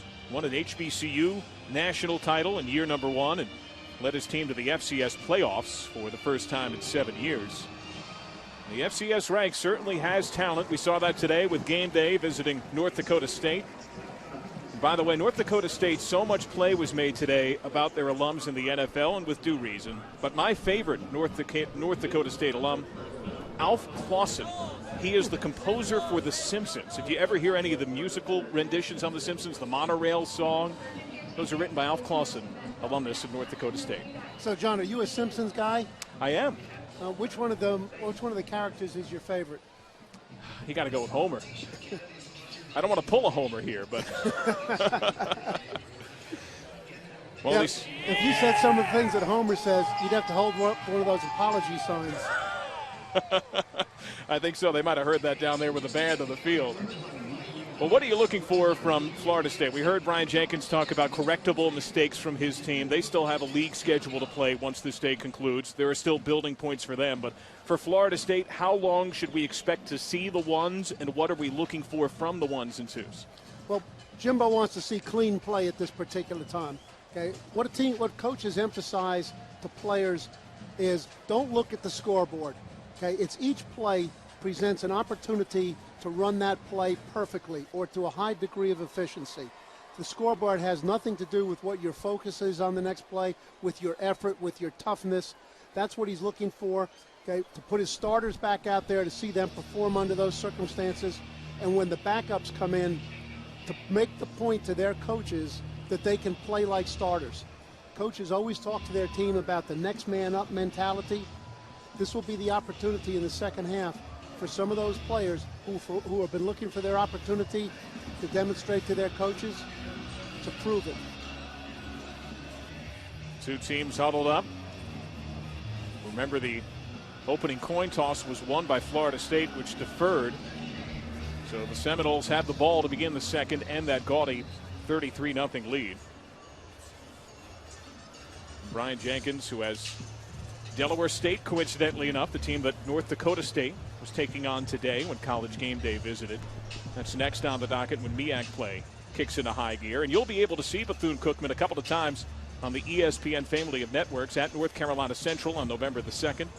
And against FAMU, Tallahassee team. That'll be at Bethune, though, on November the 23rd on ESPN Classic.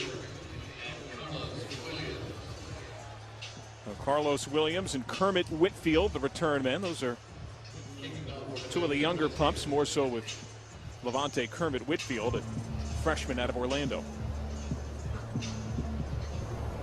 Jonathan Cagle's boot goes in the direction of Whitfield from inside of his own 10. Whitfield takes a pretty tough lick, but still outstanding field position, gets beyond the 30. Kermit Whitfield on the return. Yeah, Whitfield, that was an aggressive push the ball up the field kickoff return, which is what you want your kickoff man to do. This is not a dance and dart play. This is catch the ball cleanly, push it up the field, get it in good field position. They got the ball on the 31-yard line. Good start spot. 4 wide receivers to start the half. Shows the versatility and the balance that Coach Fisher has with his offense. James Wilder Jr., the back, as Winston looks to throw. Off the pump, pressured. He finds Rashad Green. And Green has scored it out of play after a gain of about 3 by Eric Williams, one of the ends. There's that poise and field presence that he demonstrated earlier, John. Good protection, nobody open, eventually found his underneath check down receiver, got positive yardage on the play. More 3 wide receivers, this time 3 to his side.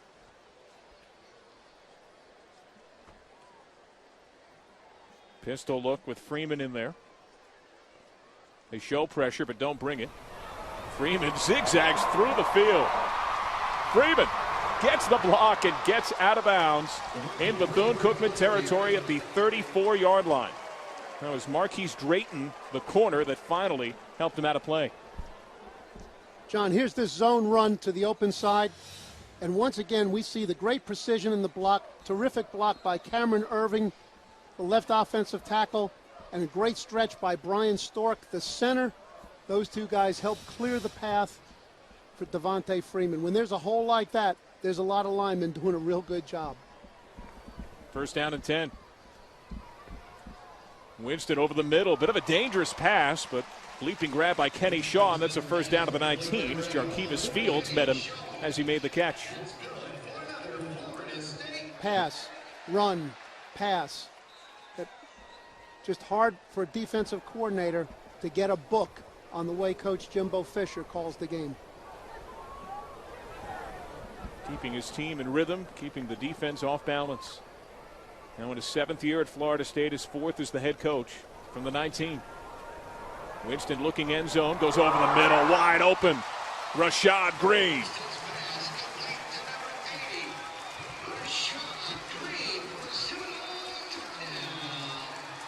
Over 100 catches, over 1,500 yards, and now 16 TDs for Rashad Green. Starts vertically up the field, gives a little move to the outside, makes the defense lean in that direction, then comes into the middle towards the post, create a wide open throw.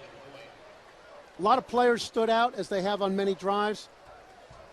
We'll take the opportunity to say a lot of nice things about the offensive line. A dominant 4-play series for the offensive line. Great pass protection on each one of 3 throws, and dominating run blocking on the long Devontae Freeman run.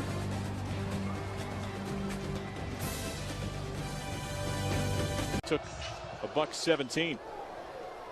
And this kick into the end zone. Dixon wisely takes a knee. And there is Rashad Green, who got the score on that last drive. Rashad Green averages a touchdown every 7.4 touches. He's had 141 touches, 19 touchdowns in his career. Well, he's a real touchdown maker. Every quarterback appreciates those kind of guys. The Seminoles have trotted out there almost all of their starting defense, so at least for this series, it's time for them to get some more work.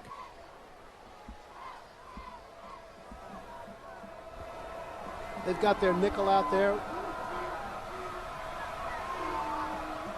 Jackie Wilson, the quarterback, Anthony Jordan at running back. Jordan spinning off a hit, has a first down, gain of 11 plus. Bounced down by Terrence Smith. Jordan has been a real positive for Bethune-Cookman tonight. He's a rough, physical runner who carves out every inch he can on every carry. And he missed last year, rehabbing an injury from 2011, but he's not gun shy about the contact. He gets the ball again and gets to around the 41. Gain of about 5 to Marcus Walker, who originally committed to Alabama but enrolled at Florida State in the spring. The freshman got the tackle. These 2 runs are showing why Florida State wants to get their defense some more work. Now, the defense has been very good in second halves this year. 20 points allowed, just 3 in the second half. None of the first half tonight. As Jordan finds an edge and finds the dip of the shoulder to right around the marker. That should be good for the first. Terrence Smith was in there on the contact. This kid's really a tough, physical runner, runs behind his pads, runs with leg drive, highly competitive. He's fun to watch run. Well, last year, his best game was the FBS game. That was against Miami when Bethune hung early and lost 38-10. Had nearly 50 yards on the ground that day. Well, he's proving that he rises to the level of the competition. They go to Kerry White, who's more of a power back, usually used in short yardage. Here he guts it up the middle for about 5 into Florida State territory at around the 49. The Wildcats are effectively running this zone run against the Florida State nickel defense, in which they generally come out of their 3-4 odd look. As you can see right there, the center is uncovered, and that's creating some creases in the defense. White once more. Not a whole lot. Tackled by Niall Lawrence Stample, the redshirt sophomore to Fort Lauderdale. And Kerry White has his own connection to Florida State. His cousin is Giorgio Newberry, the tight end, the converted defensive lineman.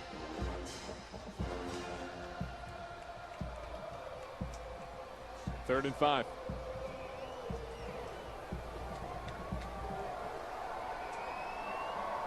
Bethune's offensive coordinator, Jim Pry, in his second season. Father of Brent Pry, the co-DC at Vanderbilt. Play fake, not sold terribly well. But man, Jackie Wilson can make some plays with his feet. Makes a first down to the 42 before Terrence Brooks made the ankle tackle. Gain of 10. I believe every third down that Bethune-Cookman has converted tonight, John, has been as a result of the quarterback escaping Florida State pressure. That's something Florida State will not be happy about, is that letting the quarterback out of the pocket to run for first downs.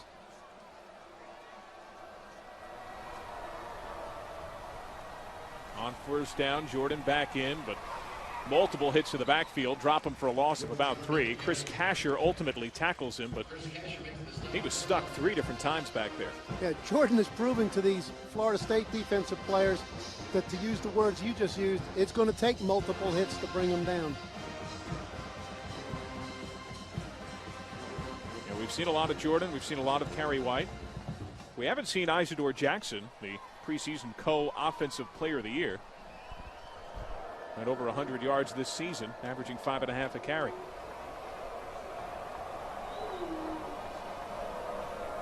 Blitz shown. Back it off and just rush 3. One-on-one left side. And that ball is caught, and that'll be good for a first down. Mark him at the 29-yard line as he hooks up with Eddie Poole. Now, each one of Eddie Poole's catches have come as a result of the quarterback and Eddie, in teamwork, taking advantage of his height. That's pretty closely covered. That's the back shoulder throw that is becoming so prominent in down the field passing. On first down, Wilson out of bounds, but gets a few. You and I were talking about that earlier today at the hotel, and about the befuddlement that defenses, college, NFL alike, have with the back shoulder. You're a defensive guy. How do you defend it? Well, this is not just a luck play. This is a highly precise play. It's going to take a lot of attention as far as schemes, technique, and repetition for defensive players. The offensive players and coaches who run this like to say that it's virtually unstoppable because they throw the ball wherever the defender is not. Can't be in 2 places at once. That is above the pattern to keep the receiver from going deep, or underneath the throw. That was a really good example of it. The quarterback and the receiver in excellent visual communication on where the ball was going to be. We see Alex Monroe seated, getting looked at by the athletic training staff, and we've seen Jacob Coker loosening, so it appears that the ball will be his when the Seminoles take over offensively. And a limp there for Alex Monroe, preseason first-team All-MEAC. He has started at left tackle since his freshman year. They have league games coming up, starting with that Delaware State affair on October the 5th. The good news is they'll have a week off before they go back to game action. And if you're an FCS team scheduling up, you generally want a bye week on the heels of it, right? Very definitely. This is a good, at this point of the season, in any case, you know, you're at the quarter mark. It's really, coach has a sense of what his team is, what their identity is. It's the opportunity to hone in on those things as you get ready for conference play. Motion from Pleckley. Wilson pressured both sides, steps up and completes over the middle. That'll be good for a first, just short of the 10. So he hooks up with Eddie Poole once more. That was a crossing route, okay, which Eddie got underneath the defense, beat his man across the field. Florida State playing man-for-man coverage, and Poole just outran the defender. First down. And Florida State is an aggressive red zone defense. They brought the safety off the open side on that particular play. They're not just going to sit there and let Bethune-Cookman get a good look at the defense. In the red zone, Bethune is trying to go high speed. They have been very efficient in the red zone. 12 of 13, 9 TDs.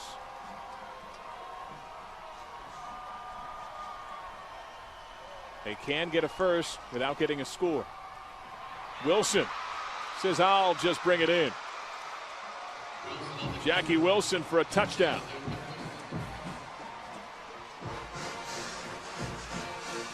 Jackie Wilson's first career start came in the FCS playoffs. That was against New Hampshire, former stomping grounds of Chip Kelly, and he had 3 TDs in that game. Now has 1 at Florida State.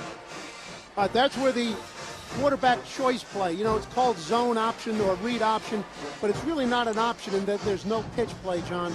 But it is a quarterback play in which the quarterback has a choice as to who gets the ball. He saw the defensive linebacker jump inside on the dive, which voided that area of the defense, made a very good decision to pull the ball, and got the touchdown as a result of it.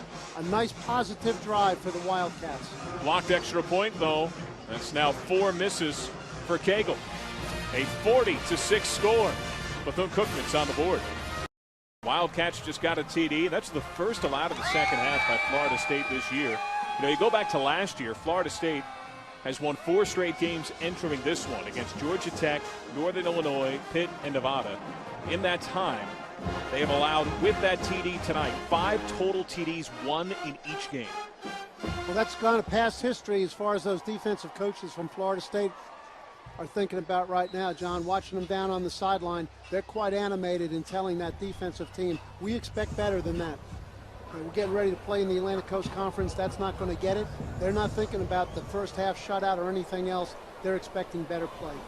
Kermit Whitfield expecting a big return. He's already had 1 to the 30. He's going to get more than that here. Whitfield, the freshman from Florida, out of bounds at the 47-yard line. A return of about 40. Blocked extra point. Kickoff return. 2 really strong special teams plays for the Seminoles. Once again, we can see he's very aggressive pushing the ball, and he's got the speed to turn the edge. Seminoles have a new quarterback in the game, a very talented player, redshirt sophomore Jacob Coker. They start him off under center rather than getting a snap from the direct snap from the center, shotgun style. Coker on the play fake. Has some deep options. At the 30. Caught by Kenny Shaw. First down as he's out of bounds at the 24-yard line. Hey, what a great job by Coach Jimbo Fisher. Starting off by showing confidence in Jacob Coker and then allowing him to earn confidence. Great pass protection. Here's a high, deep over route from right to left, wide open as he runs through the zone defense. Now goes to the gun.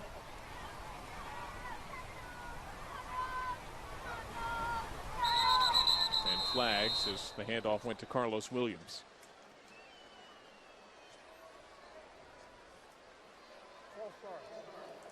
Offense, number 70, 5-yard penalty.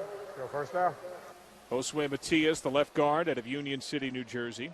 The numbers on Coker. Entered the day 4 of 6.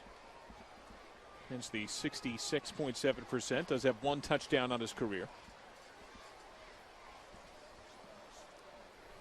That was a very hotly followed quarterback competition this year, Coach.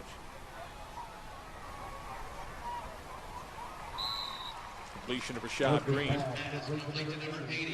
Jacobs now 2 for 2. Got back the 5 yards they lost on the penalty.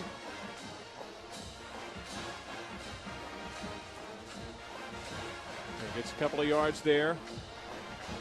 You can see the signals coming in from the sideline to the no-huddle offense. But as you said earlier, John, it's not a hurry-up offense. It's simply a no-huddle offense.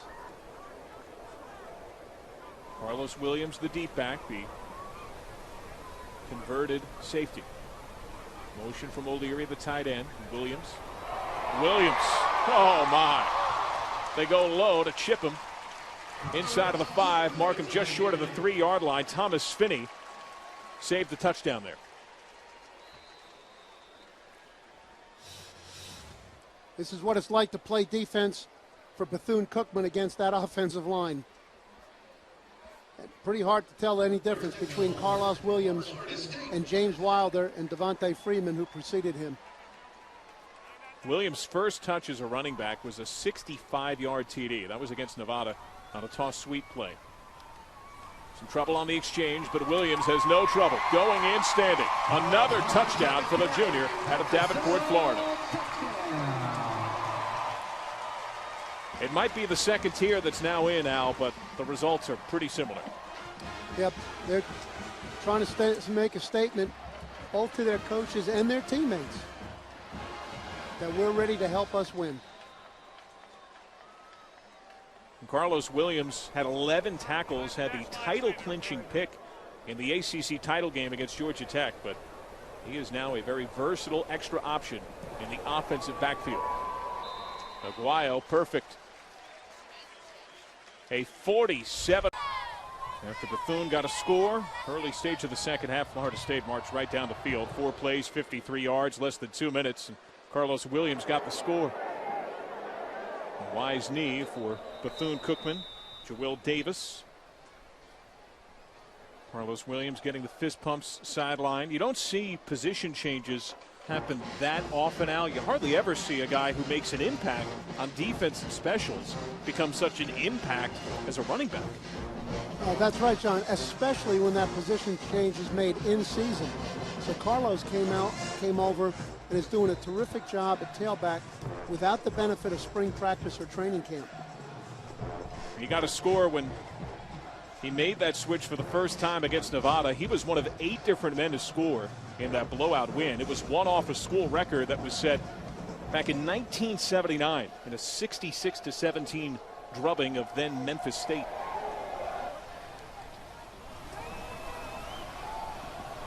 Jackie Wilson feeling the pressure. Flag flies as he's leveled for a loss of about 3. Niall Lawrence Stample in the backfield. John, it's time to get our programs out because we now have a lot of new numbers in the game for the Florida State defense. Just as Coach Jimbo Fisher started his quarterback with an aggressive play-action pass, so too did Jeremy Pruitt start his defense with an aggressive Offense, number 53, 10-yard penalty, go first down. Corner blitz.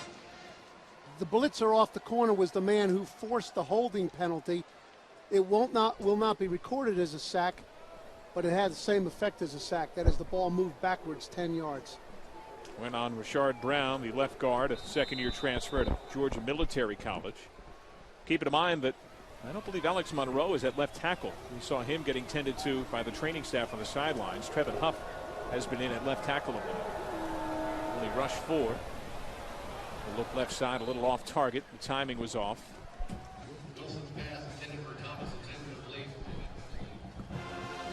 Looking for Frank Thomas there, not to be confused with the former White Sox.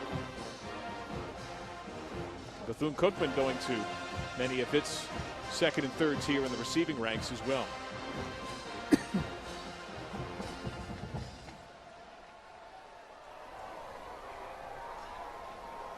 Second down to 20.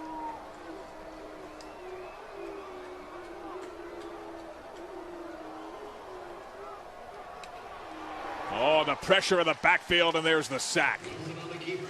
Matthew Thomas, one of the top linebacking recruits in the country. He thought about transferring to USC or the University of Georgia, but he stayed a Knoll, and he gets the sack. I bet he's happy to be a Knoll right now.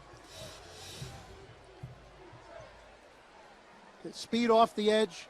That was going to be one of the difficult things for the Wildcats to handle, was speed off the edge. This is the same circumstance in which we got the interception earlier.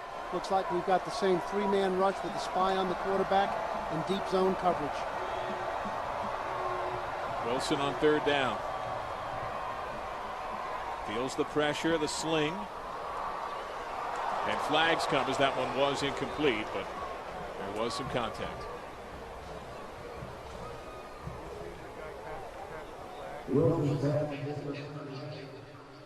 P.J. Williams, the corner that was in coverage. Let's get the call.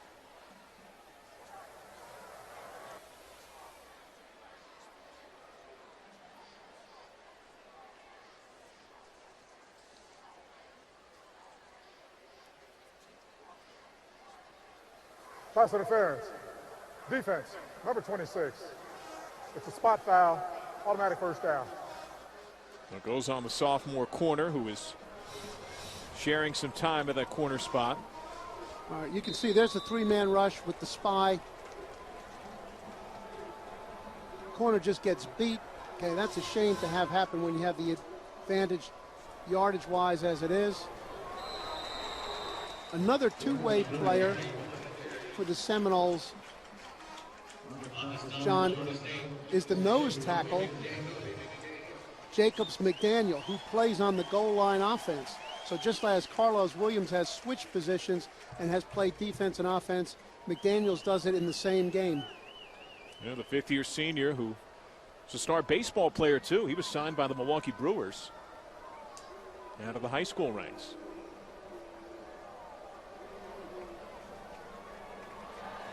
More pressure. Wilson off the pump, invites the contact and takes it fairly well, but also gets taken out of bounds at around the 33. Terrence Brooks, the free safety. At 295, John, I bet McDaniel wasn't a center fielder. I'm going to guess no. I'm going to guess that was not the case. Probably a corner man, or perhaps a little bit of pitching maybe now and then too. Yeah, maybe blocking that plate.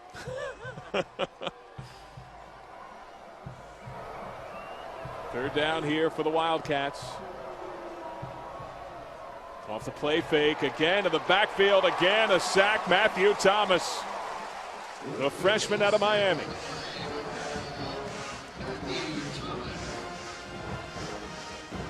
Loss of 9 yards.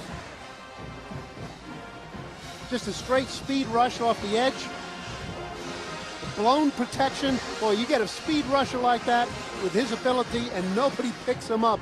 That's bad news for the quarterback.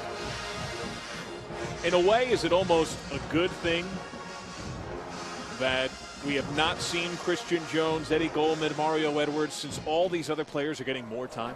Well, not only is it giving them more time, but it's telling those two players, we can do pretty well without you, so you better get your acts together.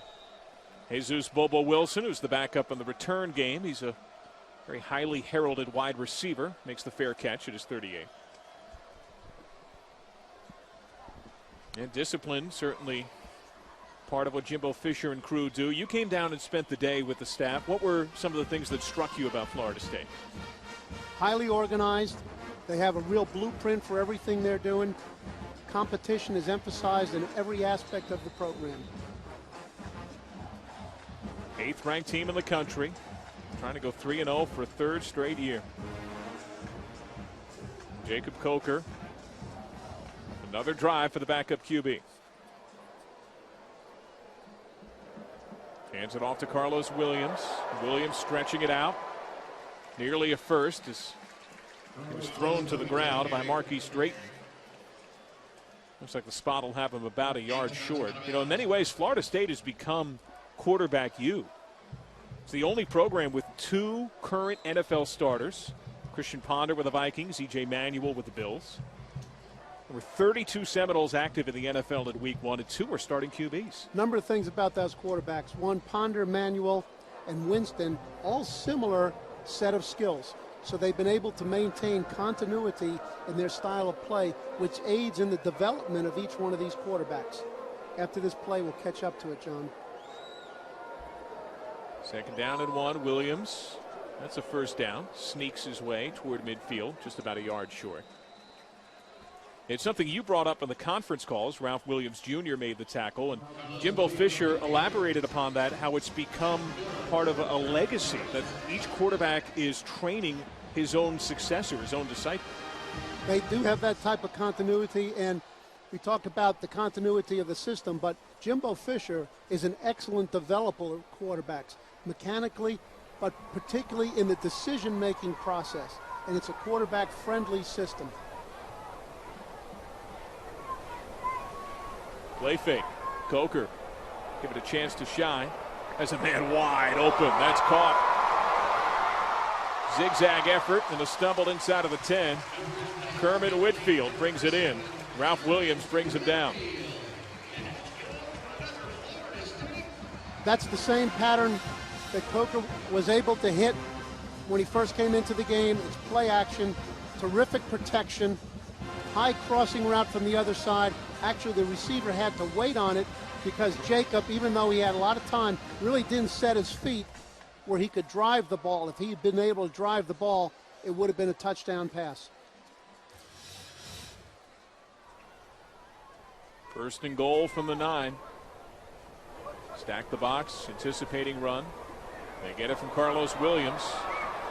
They get him out of bounds, short of the 5, and a flag. Might have been some extracurriculars after he left the field of play, thanks to Nelson Marcellin.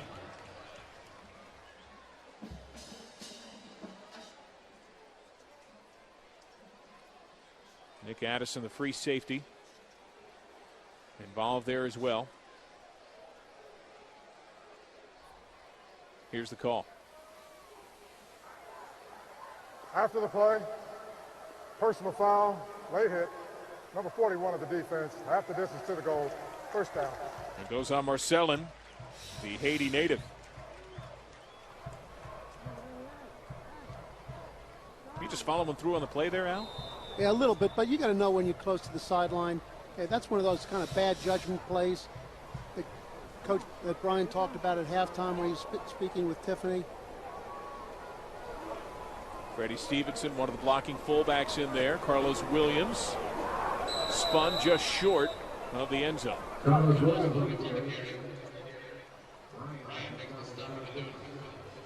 Nice penetration by Brandon Bryant on the defensive goal line charge. Had he not gotten through, he was the only man who could make a stop on the play. Second down and goal from the 1. Jimbo Fisher, an architect of offense at a very high level. Not only what he's accomplished here at Florida State, he won a national championship at LSU as the OC back in 2003 with some guy named Nick Saban. Carlos Williams dives in for another score. Carlos Williams, the junior out of Davenport, Florida. Yep, and not only was the ball in the end zone, John, but the entire Bethune-Cookman defense was the end zone, which is a tribute to the low charge and the power and the explosion of the Rick Trickett coached offensive line. Good surge off the ball, knock him into the end zone, power football. Aguayo's point after. Kid can't miss. 54-6. From Wild and Free to the KO from KW. Carlos Williams putting an exclamation point on this game with a pair of scores here in the second. Florida State ready to run its record at 20-0 all time against the FCS ranks. What are your thoughts on playing FCS teams?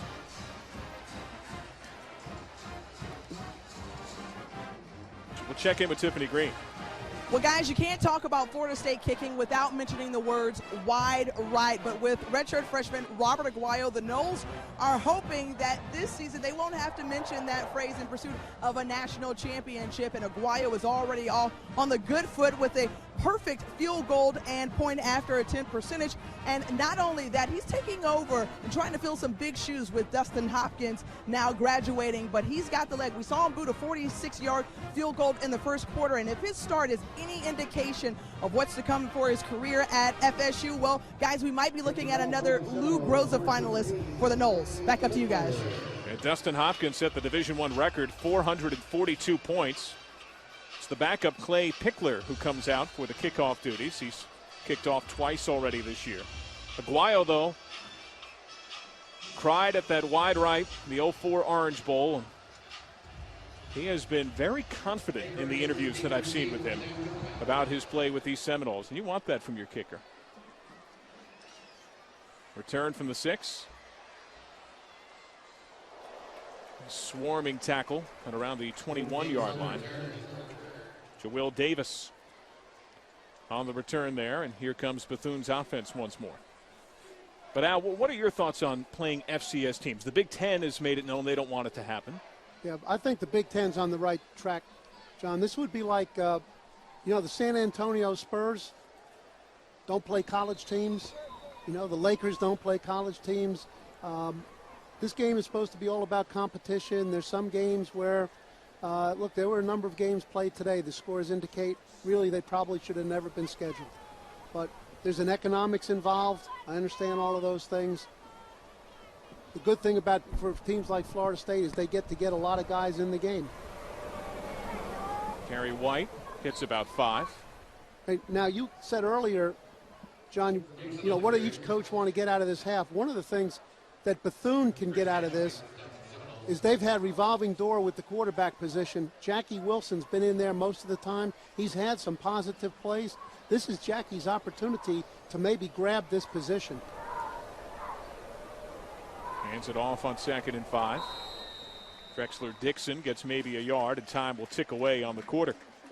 You wonder if the advent of the college football playoff might change the way the teams schedule in the near future. We have one more quarter of play in Tallahassee. As the third comes to a close, Florida State owns a 54-6 lead. The fourth quarter is minutes away.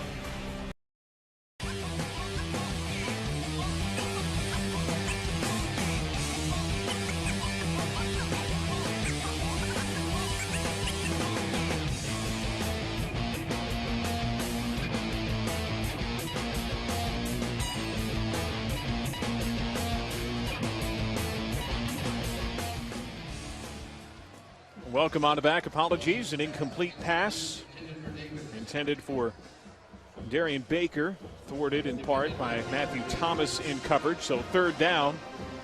Bethune-Cookman cannot convert. It means fourth down and punt time. John, as you brought up earlier this evening, Florida State has a lot of new coaches, particularly on the defensive staff. And as they're putting a new defense together, but also on the offensive side, this gives these coaches another game to practice their in-game communication, adjustments, handling of the players on the sideline. So there's a lot of things in that circumstance that can be to Florida State's benefit that go beyond what's on the scoreboard. And Florida State, which will see its schedule beef up dramatically by traveling to Offense, 5-yard penalty. Till fourth down. Traveling to Boston College, and then that dangerous game against Maryland looms. Terps team that got a shutout win against West Virginia. It is a shutout margin, by the way. Miami up 49-0 on Savannah State at halftime. That's the only active game in the ACC. More than likely, that Maryland score has got the attention of a lot of people in the Atlantic Coast Conference. Hagel just gets it away. He's been pressured big time all day. Jesus Bobo Wilson makes the fair catch. At his own 42, it is a lame duck year for the Terps. They'll be bolting for the Big Ten, but Randy Edsall perhaps was just a quarterback away when he needed 5 different QBs, including a converted linebacker last year, to slog through the season. Right, just a horrible circumstance that Randy and his team had to work through. They were 5 quarterbacks away. But, you know, they played good defense during the course of the year. They're clearly doing that with a shutout of what supposedly was a high-powered offense at West Virginia, but has developed 4 flat tires over the course of the last 8 to 9 games. Well, fresh wheel is in for Florida State. Ryan Green getting some action as a running back. I think a lot of this freshman out of St. Petersburg. He gets the ball. Green spins off a hit. There's a video game-like move to the 49. Yeah, he's got some real wheels too, John. Very exciting player. He's got speed. He's got jets in his legs, just like Carlos Williams showed. He's known as a speed guy who missed almost all of his senior year of high school with a shoulder injury. Entered tonight averaging 8.6 yards per carry to begin his career.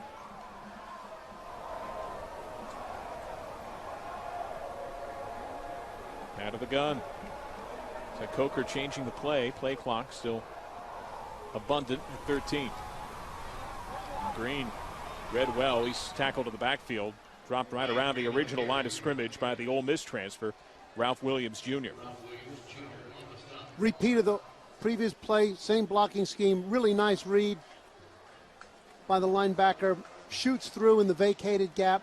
Tackles Ryan Green for a loss. We're getting a look, though, at some of the younger receivers here. Kermit Whitfield trots back out in place of Isaiah Jones, who's a freshman. Yeah, they only have 7 wide receivers on scholarship. Willie Halstead, academically ineligible. Jared Hagan's a knee out for the year. Greg Dent was indefinitely suspended after an arrest over the summer. Trying to grow that depth a bit. Coker on third down, eluding multiple would-be tacklers, and finally goes down. Brandon Bryant has done a pretty good job. The UCF transfers and back up at that D tackle spot has been in the backfield quite a bit. Yeah, that's the second penetration in the last 4 or 5 plays for him. That series was a little bit sloppy for Florida State. That's starting to unravel a little bit as they go deeper and deeper into the depth chart. We still got 12 minutes and 56 seconds here for the coaches to emphasize. When you go in the game, we expect you to play well. Kason Beatty doesn't get in the game much. It's his first punt today, only his 4th of the season. Preston Cleckley, the return man. Beatty, the sophomore of Charlotte. The run back by Cleckley. Doesn't have a whole lot. Goes down at around the 21. So we will take a break. Bethune-Cookman back on the field. A bit of a limp for Cleckley. It's 54-6. Even though the crowd is thinned a bit. Bet you could sell that for a lot of money, right? Very ingenious. But here is another look at the speedway offense of Bethune-Cookman that's had a bit of a tough time today, but it's been the case for many Florida State opponents. Devontis Arnold. Gain of about 3. Chris Casher, the end, on the tackle. You know, it's a fun thing, John, to see a lot of these kids who don't usually get a chance to play, to come in. You know, it might be 54-6, but in their minds, this is one of the most exciting things that's happened this year. They get a chance to play in Doak Campbell Stadium, Bobby Bowden Field, show what they can do, be part of Florida State victory. Another run, another swarming effort by the defense to take down Malik Green. Reggie Northrup on that tackle. How much would you look at as a coordinator, as a head coach, these minutes in these kinds of games? Not even so much necessarily for the next week, but for the growth of your team and these players over the course of their careers. One of our mantras, John, was coach every player every day on every play, regardless of whether it's Tuesday or Saturday, whatever the score might be. And that's what we would need to do tomorrow, grading this video, to see exactly where each one of these players stands. Pass caught by Baker. Baker to the marker and out of bounds. That'll be good for a first. And that's what every one of these players deserves, John. Okay, they've been out to the practice field every day. They've been in the off-season program. They've lifted weights. They've put everything they had into it. Okay, they deserve that level of coaching. This is a coaching staff that will give them that. One of the things that's very apparent right now is the involvement of the veteran starting players who are no longer in the game with the kids who are in the game. Tim Jernigan was in that defensive sideline huddle a while ago. The offensive linemen are huddled up with their backups who are in the game. They're rooting those guys on just the same way those backups root them on when they're on the field. That's a sign of a lot of really good morale on your football team. We got a delay of game, if not a timeout here. The spot was not generous, and Bethune-Cookman was caught off guard. Bethune-Cookman was convinced that it had the first down, so it did not change personnel. The skill men went off. The line was late to follow, so a timeout called by Bethune-Cookman. We've got a 54-6 game.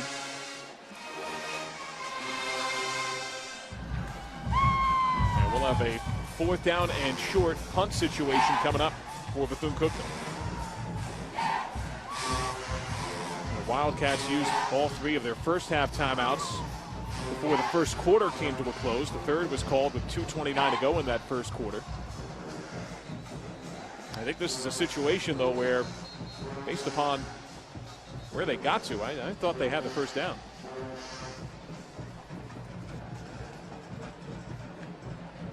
Brian Jenkins knows that he has to get things righted as conference play. We'll see them start on the road with their first 2 at Delaware State, at Howard. But they'll close with all but 1 of their final 6 at home. Cagle gets it off. Wilson signals spare catch and makes it at around the 25-yard line. So Florida State back to the offensive side of the ball, but we come back. 4th quarter play, the undefeated Seminoles crushing Bethune-Cookman. Seminoles are well on their way to 3-0. John Sadak, the former University of Virginia and New York Jets head coach Al Groh. There's a look at the Checkered Boys, tradition that started back in 2001 as part of the campus ministry. Jacob Coker slings that one out of play. Good tight coverage by the corner over there. Really no window for Jacob to get the ball in. Positive play for the Bethune Cookman defense. What do you think of the Checkered Boys there, Coach? I think they're having a lot of fun. Make me wish I was their age. Toss play. Carlos Williams. Wow. He is an athlete. He's out of bounds, marked at around the 40.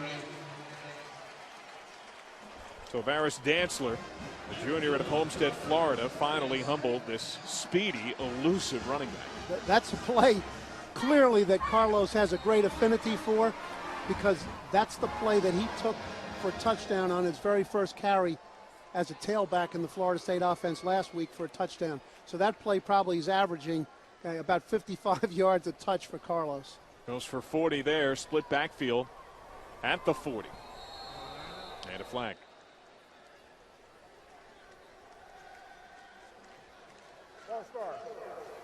Offense, number 60, 5-yard penalty to first down.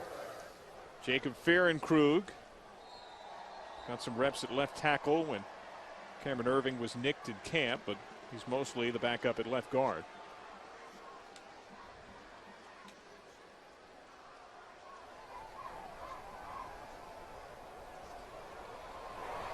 Out of bounds. Look on the sideline, but when Marquez White was still looking up at the football, he was out of play by a pretty wide margin. Yeah, very tight coverage, very good job by the corner, leveraging the receiver into the sideline so there was no room to adjust to the ball. That's real good corner play. How much harder is it to play corner, to play defense, but in particular pass defense in today's football? It's hard to play any position on defense in today's football, John, and the scores that we see on a weekly basis certainly indicate that to be the case. Williams with a big gash up the gut. And he's clipped it around the 37-yard line. It's a lot of fun to see Carlos Williams play tailback. And that says a lot about this kid. You know, you talked about the amount of tackles he made in the championship game last year. Here he is now going over to offense for the good of his team. He's getting his touches in the game, but he is the third-team tailback. But he's showing a great positive attitude. He's a great example to the younger players on his team about his willingness to do whatever the team needs for him to do in order to make it the best team possible. After his gain of 8, he sets up a 3rd down and 7. Pressing at the line, Coker. Rolling into a tight window and incomplete. The arrival of a second man in helped knock it free from Bobo Wilson. Brandon Hudson, the defensive end, was back there in zone coverage. Tight coverage all the way across the field. A lot of crossing routes to try to beat the expected man coverage. Good protection initially. Jacob's got plenty of time to look. There's just nobody open. Accurate throw, but really tight defense. Nice job in the pass breakup. And Borgella was in the lead coverage, but it was Hudson from defensive line that was able to help knock it free. Don't see many multiple punt days for Kason Beatty. But his second of the night. High wobbly effort. Will definitely be inside of the 20. That's inside of the 10 as the Noles down it. Nice job on specials. LaMarcus Joyner on the coverage. We'll take a break. Under 9 to go in the 4th. 54-6 Seminoles. And 54-6 from Bill Campbell Stadium. Malik Green on the run, gets to around the 19. John Sadak, Al Groh, the former UVA New York Jets head coach, high above the field. Wildcats have an entirely new offensive line in there, so Brian Jenkins is taking the opportunity to be able to evaluate what kind of help these players can give him as he goes into the MEAC schedule. Does seem like they found some stability at quarterback after Quentin Williams began the game, made some bad decisions. That was something that Brian Jenkins spoke about when he talked to Tiffany Green at halftime. Justin Shanks on the tackle, but a down Knoll as the athletic training crew races out. Well, the way Jackie is going to improve his decisions is to play in the game. And it would appear that because he's played all the way through now since midway in the first quarter, that they've made a decision that we're going to give Jackie the turns that he needs to get his game in shape as we go into the MEAC schedule. They put that on top of the 2 weeks in preparation for that next game. Looks like maybe they've invested in Jackie. Ukeme Oligwe is being tended to on the field. We'll take a break. Ukeme Oligwe, the redshirt freshman out of Stone Mountain, Georgia, who just walked off under his own power. Welcome on back. Smiles galore for Knowles fans, knowing that Oligwe's okay and the game is well in hand. Florida State crushing Bethune-Cookman, which has the ball on a 3rd down and short. The handoff means a 1st down. And push for Malik Green. Oligwe is believed to be an NFL talent as an inside or outside linebacker, but that man on the screen, E.J. Levenberry, who's a freshman out of Woodbridge, Virginia, has piqued the interest of the coaching staff, Al. He's a true freshman player. He had an outstanding high school career. He's got the size as well as the skill that Jeremy Pruitt is looking for in his 3-4 inside linebackers. Wilson on the keep, taken down by Thomas. So Thomas, Levenberry, and Oligwe, they're 3 freshmen in that linebacking core. Levenberry, you talk about his numbers. As a senior at Woodbridge High School, 172 tackles in 1 season. That's a high level of football in Virginia High School Football League. Second and short, some penetration. Loss of yardage for Green. Now, Levenberry considered Alabama, Oklahoma, Tennessee, and eventually settled on Florida State. When you're getting recruited by that level of program, you're turning down Alabama and Oklahoma. Jimbo Fisher's really working wonders recruiting-wise. They've done a very strong recruiting job here. Their systems are very NFL-friendly on both offense and defense. So besides the fact that they're very helpful to them in terms of winning games, it also gives players the opportunity to show the NFL scouts just how proficient they are in doing the things that they're going to be asked to do if they're going to be an NFL player. So that certainly has got to be a strong reason for players to come to Florida State, as well as the fact that they know they're going to be in the hunt for the championship every year. And that's what's in the soul of every player. I want to be in the hunt for the championship. Malik Green on the hunt for yardage and killing of time in this game for this Bethune-Cookman squad. Now, this zone read offense out of spread formations is all the rage in college football. John, Bethune-Cookman has had some production against the Florida State defense today. So even though the score is 54-6, the Florida State coaches are going to have a lot of plays they can teach off of this in preparation for the next time that they face it. Off the play fake. Pass caught, but a tumbled on receipt. Brought in by Chase Terry. How much do you try to, and obviously in this world of scheduling it's so difficult, but when you're looking for non-league competition, even if it's lower level, do you sometimes try to look for certain styles that might emulate or not emulate what you'll see later to not tip your hand or to give you a look at what might happen? Sure, very definitely. If they're going to be conference teams that you want your players to have familiarity with playing against their schemes on offense or defense, those non-conference games can give you that. On 3rd down, magic act by Jackie Wilson. That's a 1st down to the 49. Another nice play by Jackie Wilson. Now, he's manufactured a goodly number of 3rd down conversions today. Take a look at what the Wildcats have coming as Wilson's a little slow to get up. They have this game at Florida State. They'll be off for a week. Then they travel to Delaware State, the Hornets. A trip to Howard, and then home games dominate. There'll be several games on the ESPN family of networks, including that FAMU game in Orlando on ESPN Classic. But Bethune-Cookman is the preseason favorite and has won that league 2 of the last 3 years. So when they get off the bus tonight, it's time to forget about this game and focus on the future and focus on what needs to be done to go win that conference again. The other thing that you get besides familiarity with schemes out of your non-conference games, John, is if you're going against the highest level of competition, then you really find out where your team is, and your players individually find out how ready they are to compete against the very best players that they're going to have to deal with during the course of their conference schedule. So however way it works out, you can find some real advantages in preparing your team as you go into the second quarter of the season. With Wilson out, Broderick Waters in at quarterback, and a handoff for a couple to Green. And Broderick Waters is a grad student, transferred by way of Independence Community College. Cincinnati came courting USF. He chose Louisiana Tech, but the year they won the WAC in 2011, he transferred out, wasn't getting playing time. The only quarterback with time at all 3 games this year, 7 of 16 for 98 yards, a TD, and a pick.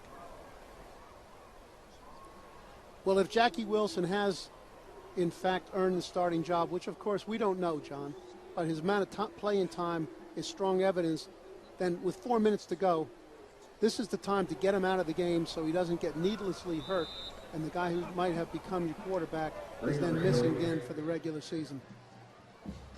Green knocked down by Shanks, and there are the numbers on Broderick Waters. He's 5'11", 195, but in this run-heavy offense, quarterback height doesn't matter that much, right? No, it doesn't. Ability to run the ball, get out on the corner on all these sprint-out passes, throw the ball accurately on the run. He's from Sarasota, Florida. Big reason for his return to the Sunshine State, but Bethune-Cookman proved alluring.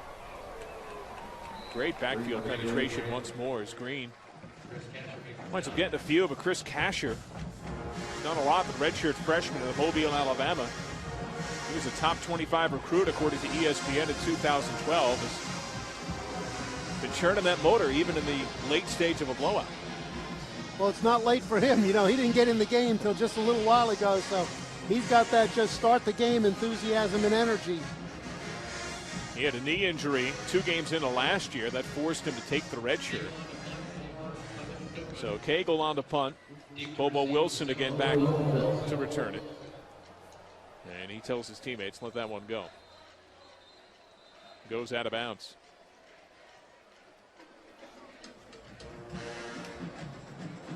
Let's see what the backfield of Florida State has done. It's more than just wild and free tonight.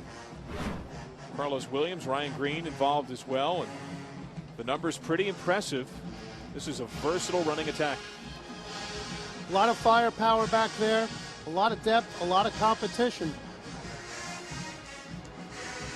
The scary thing is you see 3 juniors. You wonder, though, who might leave early. But the bottom line is the future should still be bright. Yeah, well, let's think that they're all going to stay and be contributors to Florida State. Quarterback change for the Seminoles. Sean McGuire is in. In truth, John Franklin is probably the next guy, but it looks like they'll probably redshirt him. Ryan Green. Ryan Green gets his 3rd carry. Sean McGuire, a good Irishman from Seton Hall Prep in New Jersey. School that's renowned for its baseball and hockey programs. There's no such thing as a bad Irishman, by the way. Huh?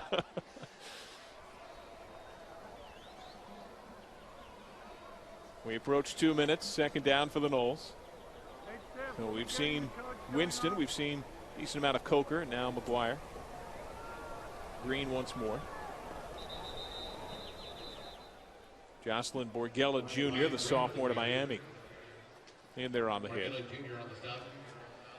And even though this will be loss number 1 of the year for Bethune-Cookman, it's loss number 1. They already have a win over an FBS team, and they've helped make their program a lot of money in these last couple of weeks. They made almost $500,000 to beat FIU last week. Well, they certainly have. It's been advantageous to their athletic department. Now, as I said earlier, it's time to forget about these games and get on to winning another MEAC championship. Well, trickeration with the option flick to Green. He stopped at around the 29. For Florida State, a trip to Boston College looms, and then I think a big-time difficult game with the Maryland Terrapins. All the more difficult because while there's a bye week in between, it's Clemson that looms after Maryland. It's an easy game to look beyond, and you wonder if that Terp score against West Virginia will not allow it. Kason Beatty on the punt with under a minute to go. And Darian Baker, the return man. But many have circled that Clemson affair. They'll play 7 straight league games, starting with that BC ball game. Then they have Idaho before they finish at Florida. And Florida got some horrific news. As Florida State calls a timeout. Jeff Driscoll out for the year at quarterback for the Gators. Yeah, that's a big blow to them. And, you know, talking about, you were just talking, John, about circling games, and pretty sure that there's only one game that Jimbo Fisher will circle for his team. That's the Boston College game. He'll point out to them all the positive things that happened tonight, but he'll also point out the things that we've only played 3 games. We're only a quarter of a way through our schedule. And we've got a long ways to go to achieve what we want, which is to get ourselves back in the Atlantic Coast Conference Championship game. Here's what we got to get better at. We're going back on the road, another conference game. He's going to tighten his team's focus down on the challenges that come ahead. Congratulate him on tonight and quickly move on to the future. Out of the timeout again, Beatty to punt. He had 3 punts all year. He's matched that in the second half tonight against Bethune-Cookman. Just gets this one off. Baker lets it fall. John, as well as the Florida State offense and defense have played tonight and the notable plays that they have, this special teams unit has held its end up under the direction of Charles Kelly in every aspect. Blocked an extra point, return kicks, covered kicks, kicked the ball directionally on the punting game. They've done a really nice job in every aspect of special teams. And to become a conference champion, you need to be good in all 3 phases. What have you thought of their defense tonight, keeping in mind also that there's still a lot that could be installed, but is what's installed being run as crisply as it can be? Well, every game gives them the opportunity, not just in the game, but during the course of the week, to get a little bit more installed. The coaches told me yesterday that was the case this week. They put some things in. Either they got more turns at some things that they felt that they needed to have. They played against a little different style of offense than what they've played against. That'll give them good background. And once again, as we said earlier, just these coaches and players interacting for another week as they install this whole scheme.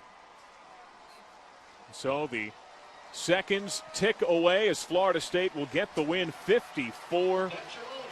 Coach, your thoughts?